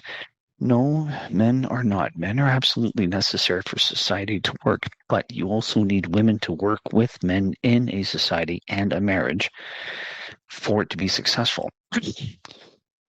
And the analogy that I'm going to use is that this is basically the bride is telling her husband constantly she doesn't like him, she doesn't love him. Why are you here? Why did I marry you? And at some point he's going to go, you know what? Fuck this. I'm done. And then she gets out on her own, or she leaves him, and then she realizes what life is like. And then it's going to be a case of, honey, can you take me back? I'm sorry. No. Just flat out fucking no. So, again, the way that I see it, I could be wrong. But the way that I see it is that this is a wake-up call for anybody, for women that watch The View, to maybe start to ask questions. And if they start to give attitude in the house because, well, yeah, Whoopi Goldberg's right. Why are you here? Why? You're useless, blah, blah, blah. Honey, fucking leave. Don't like it? Get out. And then when reality hits, then things are going to change. So, excuse me.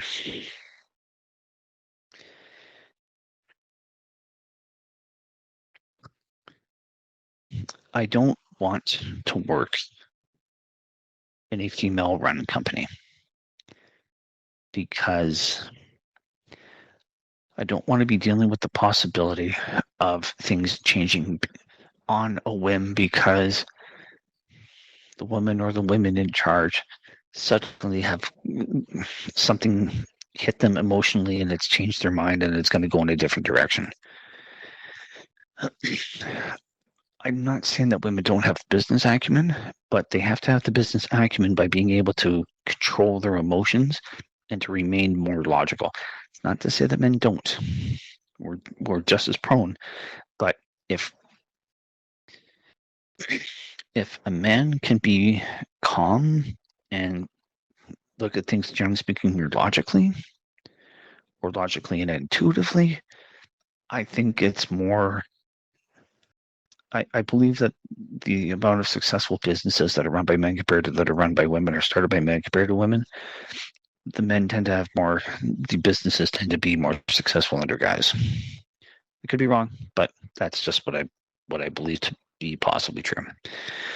So, fuck. Whoopi and Joy and whoever else is on there, they're just a bunch of useless fucking cunts. And that's the most polite way that I can say that. So, if you're going to listen to them, fine.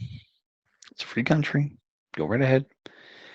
But if you start acting like that and your relation with ladies, if your relation with men starts to sour and you have the actual strength, mental strength and accountability to look back and go, yeah, it all started because when I believe what Whoopi said was that men are useless, or whoever it is that did it. Wouldn't be surprised if it was her, but anyway. And guys just don't want to deal with you. Well, take a good look in the fucking mirror, because I can guarantee you the problem is looking right back at you. So, my apologies, my friend. Get yourself unmuted. I'm sorry that I went on longer than maybe I wanted to, but fucking women. Anyway, whenever you're ready to unmute yourself, by all means. All Okay, right. so anyway, when I was as you were talking, and I mean, it was I went on I went over to Twitter because I needed to do some research on something, specifically the well, I didn't cover it because we just ran out of space. There is a new version of Romeo and Juliet. Tom Holland is playing Romeo. Juliet is being played by this it's being played by a black woman, and it's not that it's a black woman, but this black woman is just fucking ugly. I mean, she looks like a guy. I mean, she looks like a small. She looks like a fucking guy. She's got a fucking hairy lip. She's just unattractive by any measure that you want to. And it's like, and I'm like looking at this, and it's like, even say, for instance, like there's this other woman on Twitter, Cat Canada, who I agree with a lot when it comes to her politics, but I mean, like, she just has these brain dead fucking takes on the manosphere. And I'm seeing, I see this out of conservative women, a lot of conservative women.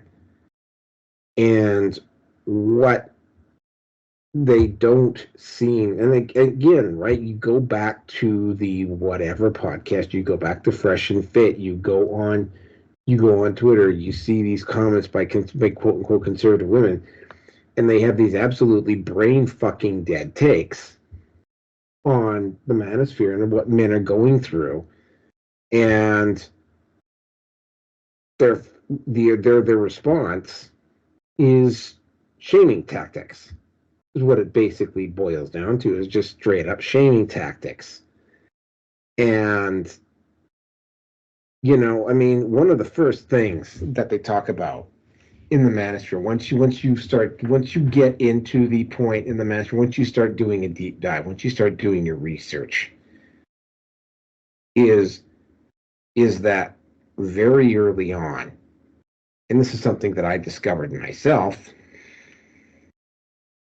is that the manosphere, they compared notes early on, and they discovered whether it was conservative, whether it was Christian, whether it was atheist, whether it was liberal, no matter what, they started comparing notes, and they realized that it's sort of like, well, in particular with MGTOW, when it comes to the shaming tactics that women attempt to pull, right?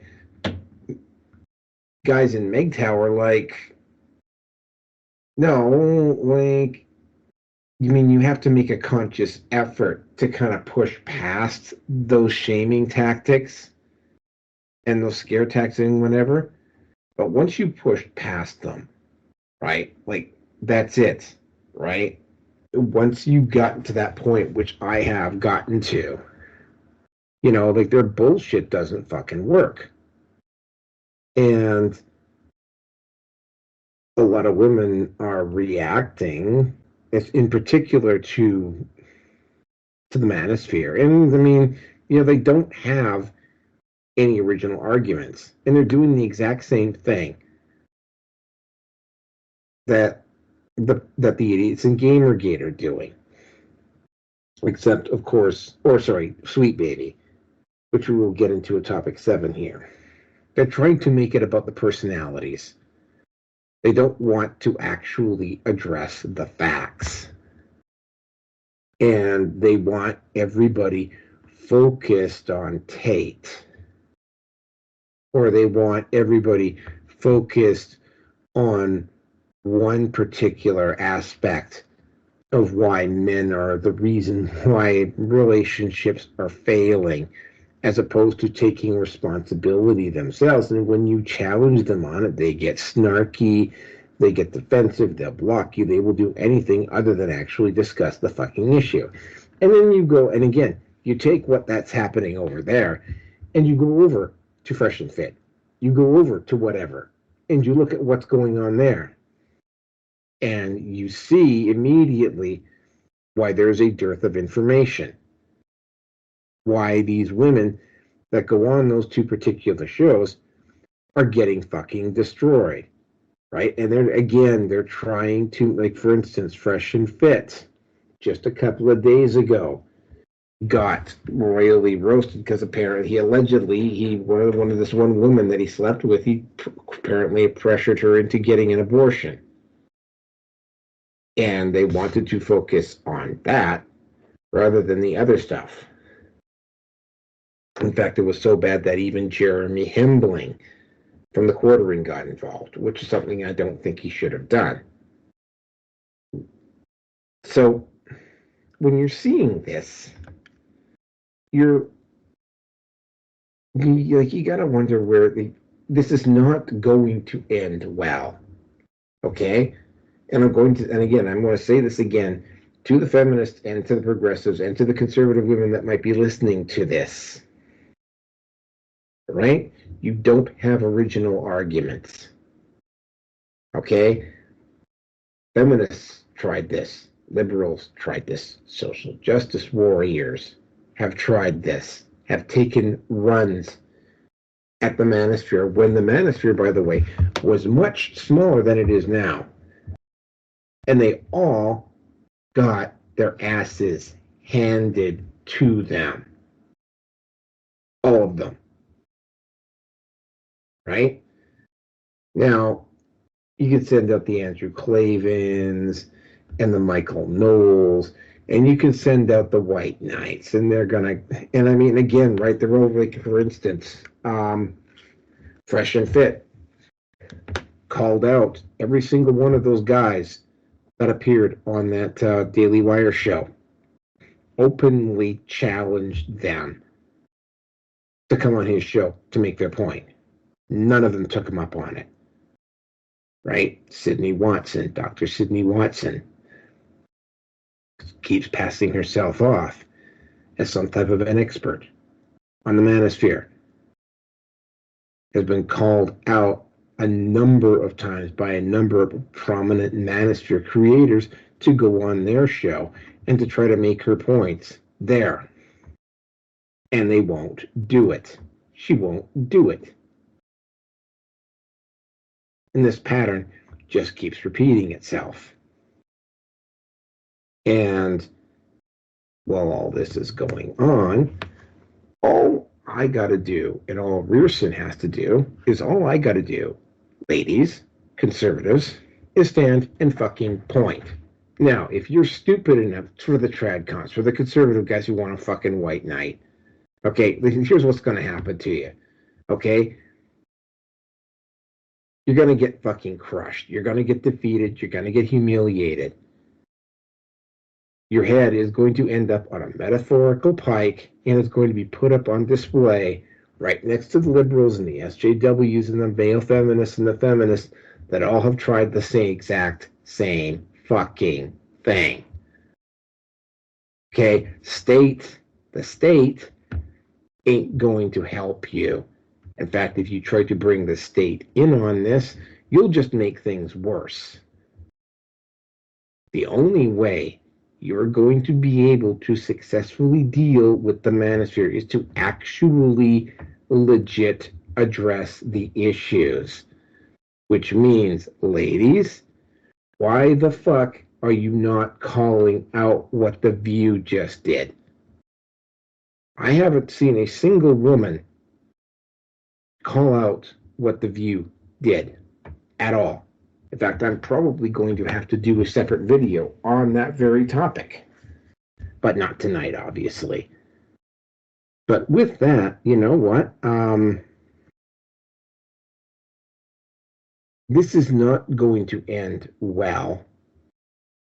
This is part of the reason why, as opposed to, say, Trump getting into office in this year in a cakewalk, why he's going to struggle, because while men are not necessarily, definitely, the guys in the manosphere are definitely not going to be voting for Biden, Trump and the conservatives have given these men no reason to support them either.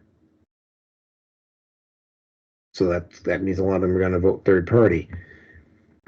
You know, you're going to have to deal with this problem head on in the next 3 to 4 years, whether you fucking like it or not.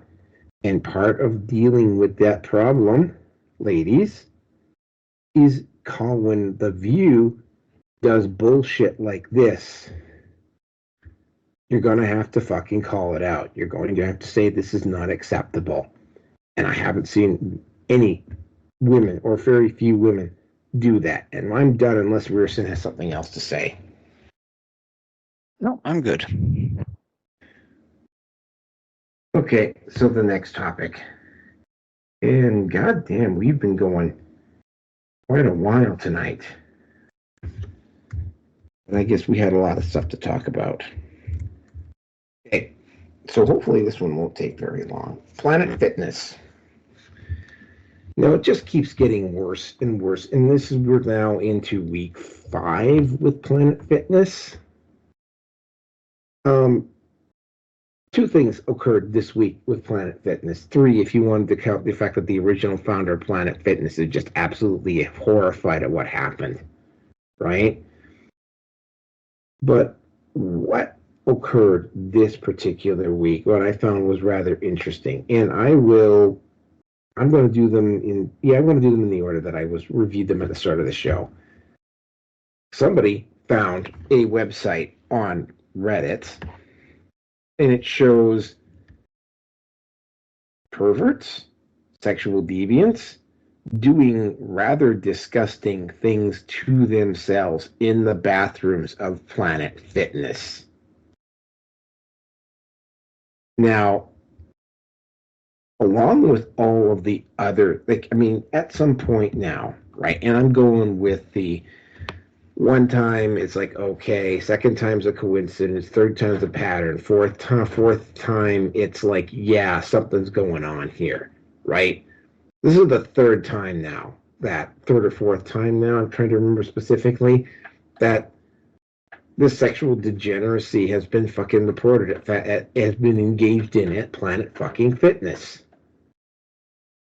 So I am going to, and there's no way, like somebody must have stumbled upon this inside of Planet Fitness, or somebody who was a member at Planet Fitness must have passed this up the line to somebody incorporate at Planet Fitness before this was discovered. And whoever got reported to either didn't deal with it or sent it further up the line, and that person didn't deal with it. So which brings me to my speculation on this particular topic, which is, if they didn't deal with it, then there's obviously, and this is just like what happened with the board for Disney. There are obviously members of the board of Planet Fitness who are okay with this type of behavior happening in their facilities, and maybe even, this is realm of speculation here, maybe even quietly encouraging this type of activity in their facilities. And that cannot be dismissed anymore. And that gets me on to the next topic, which is that the Planet Fitness stock value rebounded much more strongly than it should have. And the only reason that, and it's the same reason that occurred with Bud Light, is because a certain company, BlackRock in this particular case, is artificially propping up the stock value. Now, with that in mind, that kind of suggests that whoever the board members are for BlackRock might be the people who knew about this and chose or pressured the people at Planet Fitness. Because, if Planet Fitness had complained to Reddit about this, Reddit would have removed this. But they didn't. So I'm going to have to assume that there's at least one member, maybe even more members of the board that are okay with this type of activity, and potentially at least one member of the board is probably the BlackRock representative. And BlackRock, because they're BlackRock, doesn't seem to care about this sort of thing, is doing everything they can to artificially prop up the price of Planet Fitness at the moment, while things continue to get worse for them. And by the way, by extension, revealing stuff about other gyms out there. Apparently the YMCA is also had an ongoing transgender problem that hasn't been addressed. Other gyms have also had issues. And you know what? If Planet Fitness ends up having to bite the bullet over this in order for these other gyms to get the hint, then that's their problem. But it's like, yeah, like the type of degeneracy that you've been seeing at Planet Fitness has potentially been getting a wink and a nod from the board. And again, right, much like how, for instance, say the Nickelodeon logo bears a very strong resemblance to Epstein's Island, which by itself is a coincidence, but when you type in what happened with Pizzagate, what happened with Balenciaga, what's happened with the Trudeau Foundation, and you start seeing all of this background stuff in there, suddenly you can't go, well, maybe it's just a coincidence, right? So I can't just go, well, no, this is just a coincidence. I can't. And with that, I'm going to turn it over to Rearson.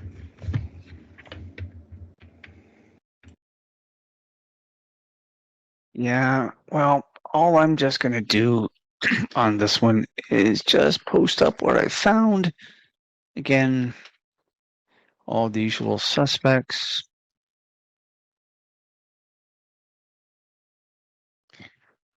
BlackRock, 13.42. Vanguard, 9.73. State Street's at the bottom of the top 10 at 2.73. So you've got about 25% of the stock value held by those, as I said, by the usual three suspects.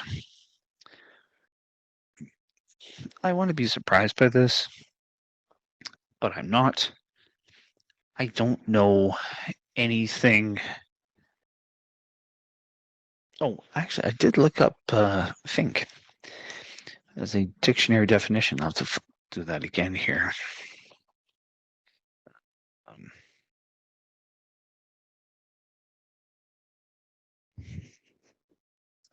An unpleasant or contemptible person, to inform onto the authorities, fail to do something promised or expected because of a lack of courage or commitment. So, thank you, Larry Fink. You seem to fit the dictionary definition of that word quite well. I consider him to be unpleasant at best, and contemptible is probably. Well, I'm sure those two are quite accurate. But then again, I don't follow his religion, so I'll leave that alone.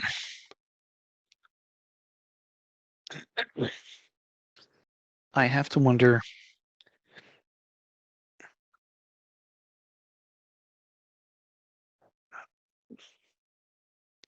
I have to wonder what the sexual preferences or the fetishes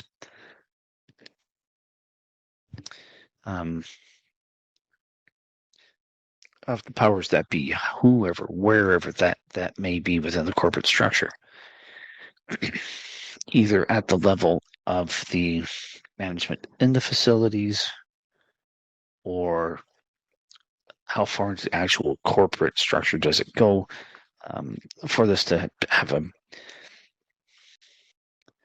will they turn a blind eye to it? I wouldn't be the least bit surprised, and again, I realize I have no evidence to support this, but actually, no. Now that I think about it, I'm sure there's a lot of people that would actually say something about it, but there's probably downward pressure from corporate to basically say, no, you leave this alone. You do not talk about this. You do not acknowledge that this is a problem. Because if you do, well, there's going to be issues, and the shareholders are not going to be very happy with this. That's my take. And I would not be surprised if that was to be the case, because Planet Fitness has been pushing the whole tranny side of things, the LGBT HDTV community.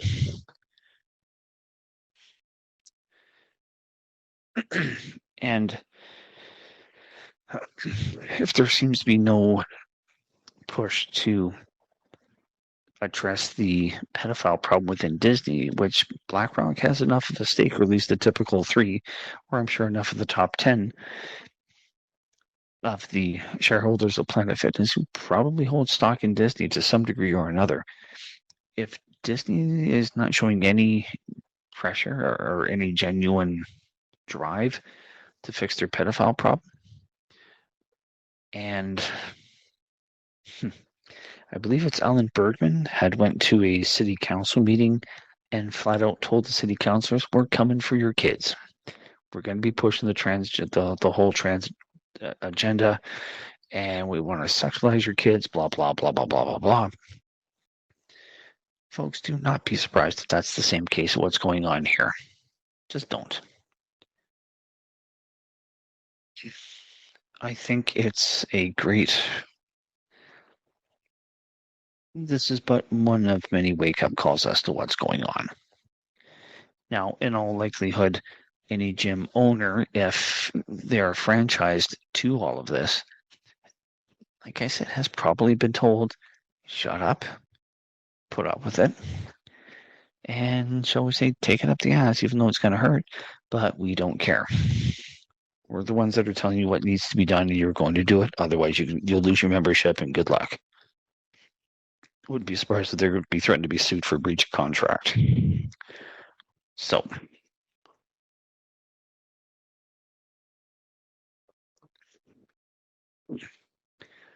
I honestly don't know what to say anymore at this point in regards to all of this, because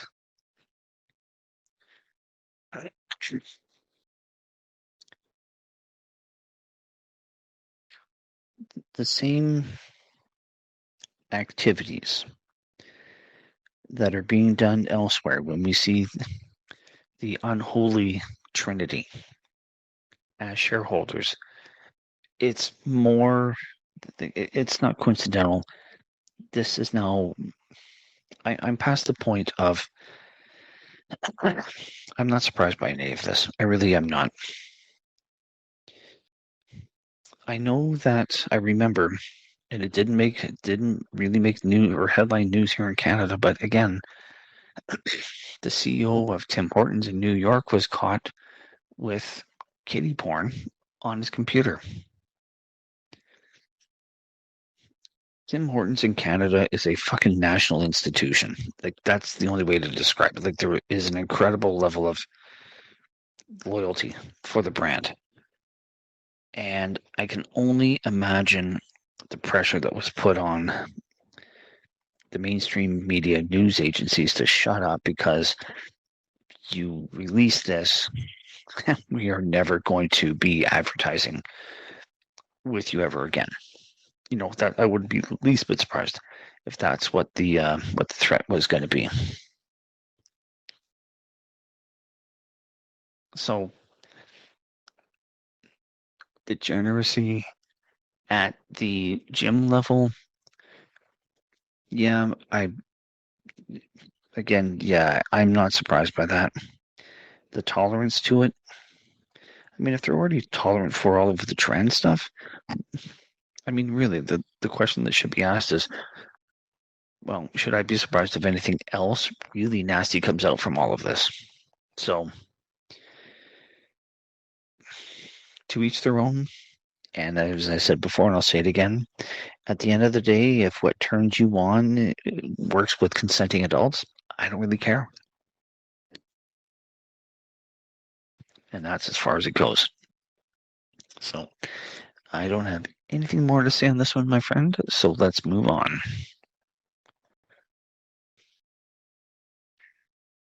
Last topic of the night.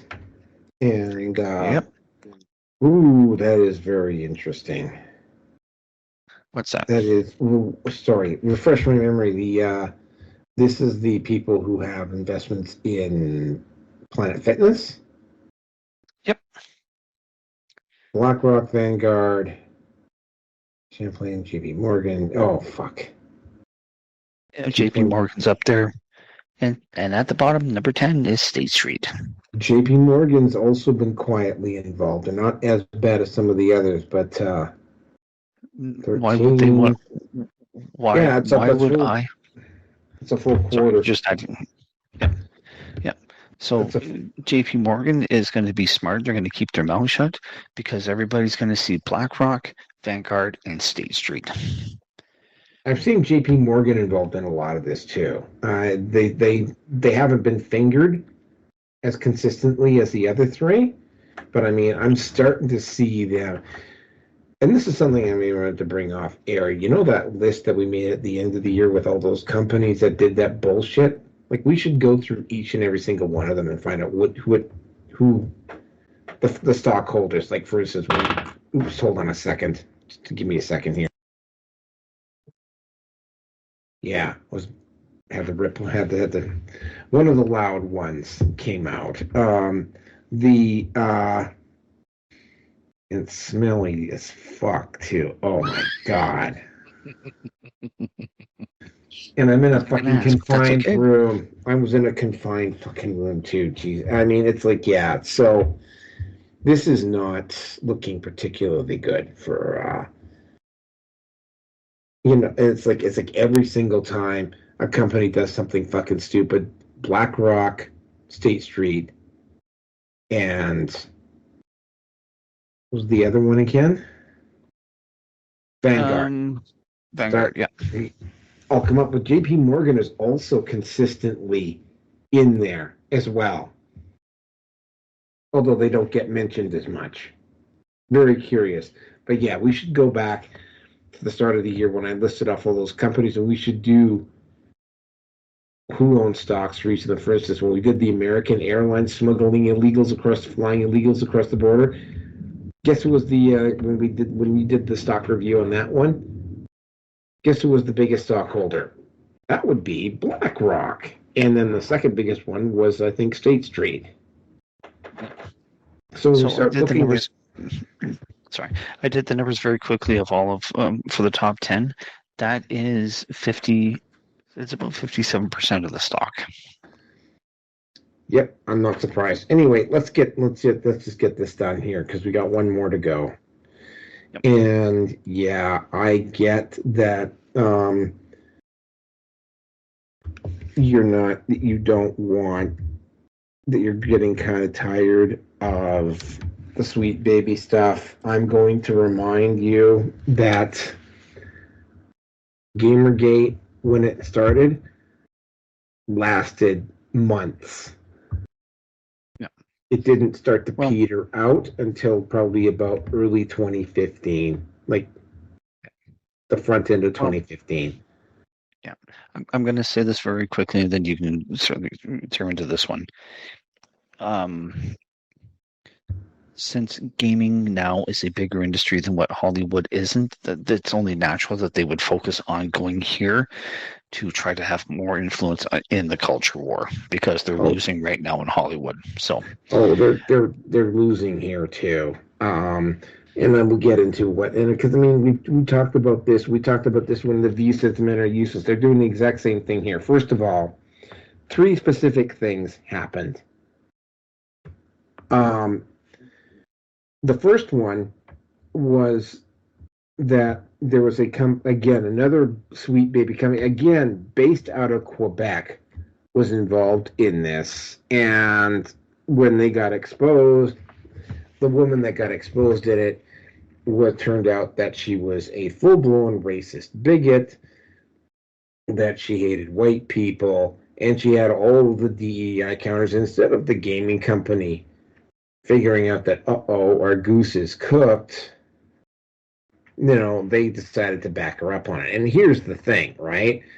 Because what happened in 2015 is that they prevented a woke takeover of the video game industry, but they didn't coordinate themselves. They didn't go into organizing boycotts. They didn't go into exposing these people. They're a lot more coordinated this time. Like this time, there's actual potential boycotts being. It's like these companies. That's the reason why a lot of these companies are backing away from it, because they know. Like they've seen what happened with Doritos. They've seen what happened with Bud Light, and they're currently they Planet Fitness appears to be, and Disney too. By the way, like these companies, when they do this, they're facing some serious backlash. So this game, just like any of the other games that Sweet Baby or any of the Sweet Baby like companies, the DEI side are involved in, they are on a list now. And that list is unlike, hold on a second. Unlike the one that existed, unlike the previous time where they didn't actually make a list, this time they are making a list, and this time these companies are going to be facing financial losses for doing what they're doing.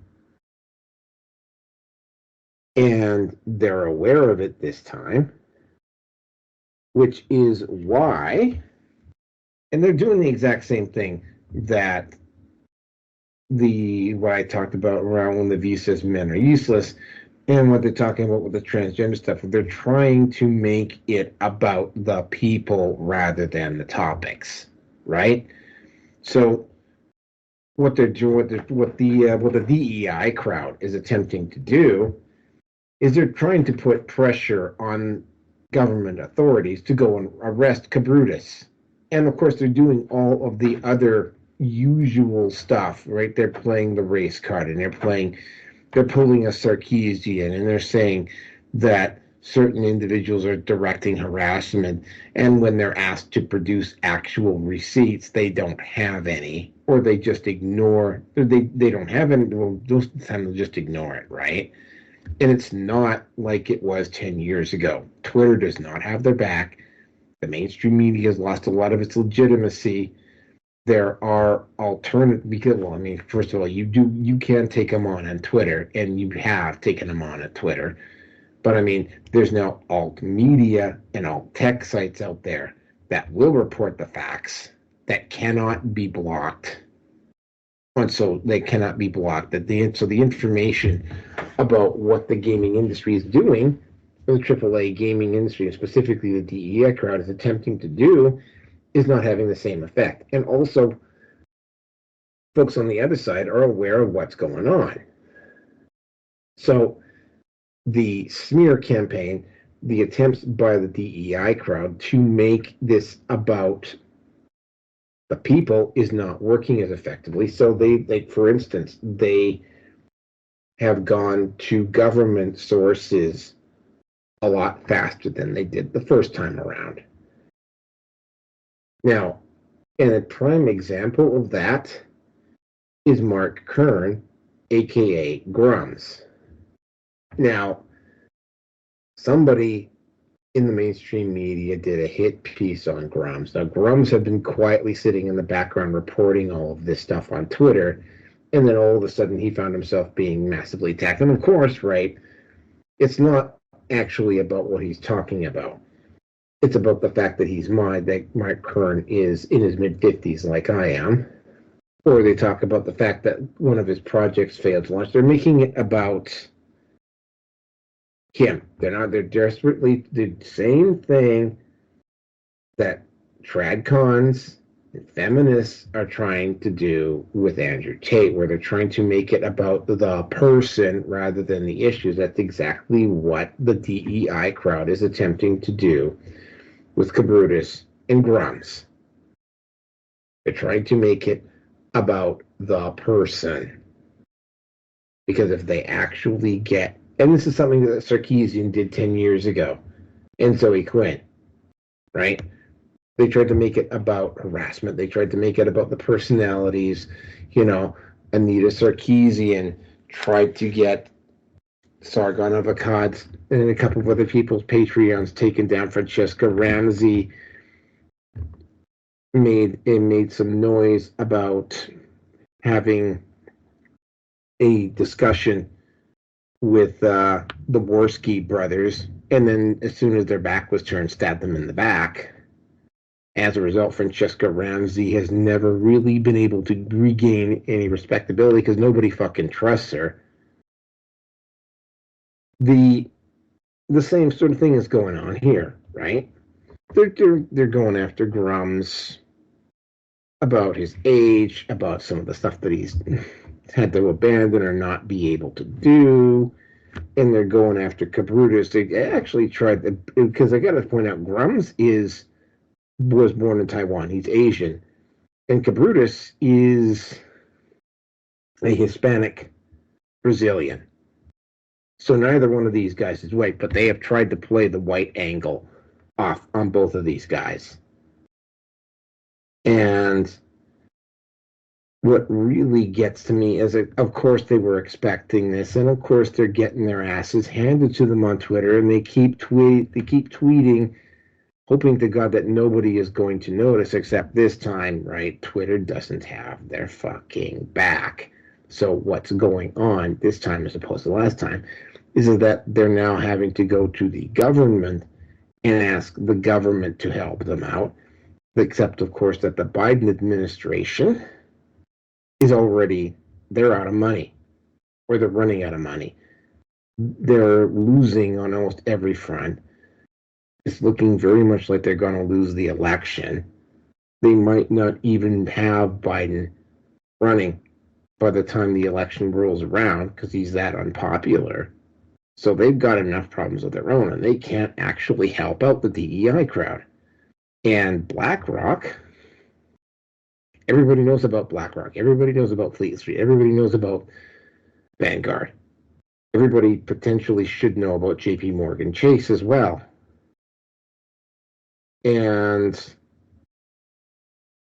they're the ones that, once again, we go back to those fucking assholes again, who forced these AAA gaming companies to hire these people as fucking consultants in order to qualify for the funds that they were offering. And, I don't want to be, because it is following a pattern. It's a slightly different pattern than the one that happened during Gamergate, but I was around when Gamergate occurred. I wasn't an active participant like I am now.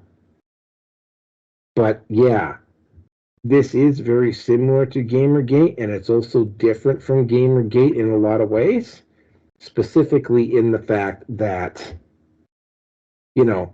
the crowd that was backing Anita Sarkeesian and the woke crowd. By the way, that is where the term woke actually originated.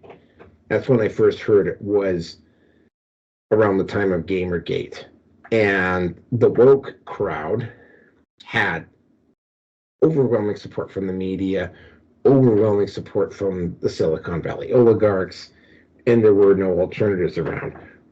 And while they were not able to save gaming, per se, what they did do, though, is that they put in place Rumble, Odyssey, BitChute, Twitter got bought out, Gab is around, Minds is around, MeWe is around. All of these alt-tech sites are now up. The sides are a lot more even, and of course, again, right, 200-300 years from now, they're still going to be writing about how Elon, I think that's probably, I'm going to say probably one of the most significant events of the first quarter century of the 21st century was the Elon Musk buying Twitter, because it changed the dynamic. And Elon's going to be Elon, and I don't necessarily buy into the Elon as this noble guy who supports free speech in all its forms and all its content. Elon has a plan for it. That plan, as it currently stands, requires Twitter to be a much more open place to discuss ideas, which does not work in favor of the DEI crowd.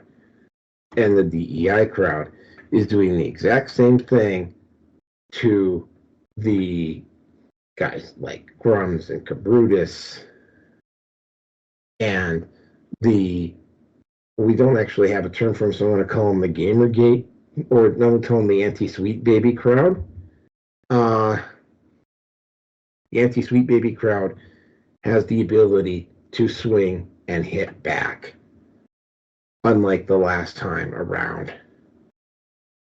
What really surprises me at this point is that Anita Sarkeesian hasn't attempted in any form or fashion to insert herself into this. But, they're following the exact same playbook, except that it's not working as well. The only concern I have this time, and this is why we may be going back to Sweet Baby and why I discussed the possibility of having just a specific Sweet Baby episode every once in a while, is because unlike the first time with Gamergate, this time the anti-Sweet Baby crowd is going to have to actually organize and maintain a constant pushback on the AAA gaming companies. They just cannot do what they did in 2015, which is stop them, intimidate them, scare them into backing off and then moving on and having these people come in through the side door, which is exactly what happened. And with that, since we're past the 3-hour mark, Wilson, take it away. To be honest with you, man, I don't have any more to say.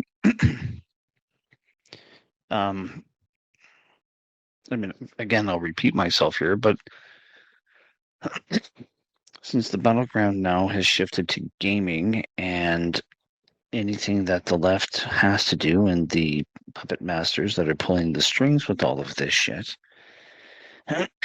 indirectly again through the likes of the turd here in Canada, the crime minister of Canada, not perhaps him directly, but through government funding, we have something like this going on. And I'll have to say as well, too, that the Quebec government is indirectly involved in anything Sweet Baby related now as well, too. I'm guessing. If not them, then maybe it's in Montreal. I don't fucking know. I really honestly don't care at this point. Again, the games that I'm happy with are established. As I was telling my son's godfather, in terms of MechWarrior 5, the only politics are the politics in the game. And you could have, the only way that I could see companies like Sweet Baby having some sort of influence is that they're going to be more butch sounding female mech jocks. Their picture profile will look more questionable, but then again too, I mean, I saw it looked like this was with harebrained games with BattleTech. Like, to see a white person, a white male in the game was pretty much non-existent. Creating, and I don't play the game. I think that's part of the reason why I'm not playing the game. When you first create your character, the default for the main character is going to be female, and yes, you can make a male character. It's not a problem, but it's going to require some work. Like, you have to take a look at the pictures and what do I want to look like, and why does it seem to be that there's more people of color, shall we say, or more Asians and fewer Caucasians. So I wouldn't be surprised if there was some influence of a company like Sweet Baby with, or something like it, in the production stages of it all. I don't fucking know. I really don't know, but it's not my place. It's not my concern. I bought the game. It was enjoyable. It really was. Turn-based, but at the end of it all, with more time and experience and exposure, I don't care for it because, well, I don't feel welcome. So again, folks, at the end of the day, you are your own master. And you may not die from one bee sting, but how many bee stings can you handle before it becomes fatal? So, and thankfully, things are more organized than they were before, and people are making themselves vulnerable. Pardon me. They're making themselves vulnerable to fight against this, and I congratulate them for having the temerity and the balls to be able to do it. I don't. It's not easy, but it has to be done. So pick your battles where it's going to make the most sense. Send your cash where it makes the most sense, or don't. Again, I don't have a subscription to Disney Plus. I'm not going to. I'm not going to do any more with Star Wars than I don't want to. Which again, will just stick to the role playing, the Force is female bullshit of Kathleen Kennedy and her ilk. So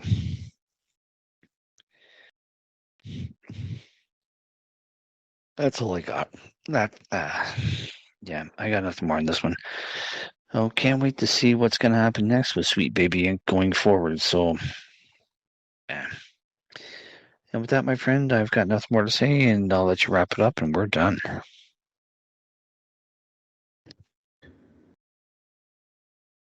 Okay, so yeah, I thought I had muted myself here while I was typing away. This Gamergate thing is going to go on for the Sweet Baby situation is going to go on for a while, just so you know.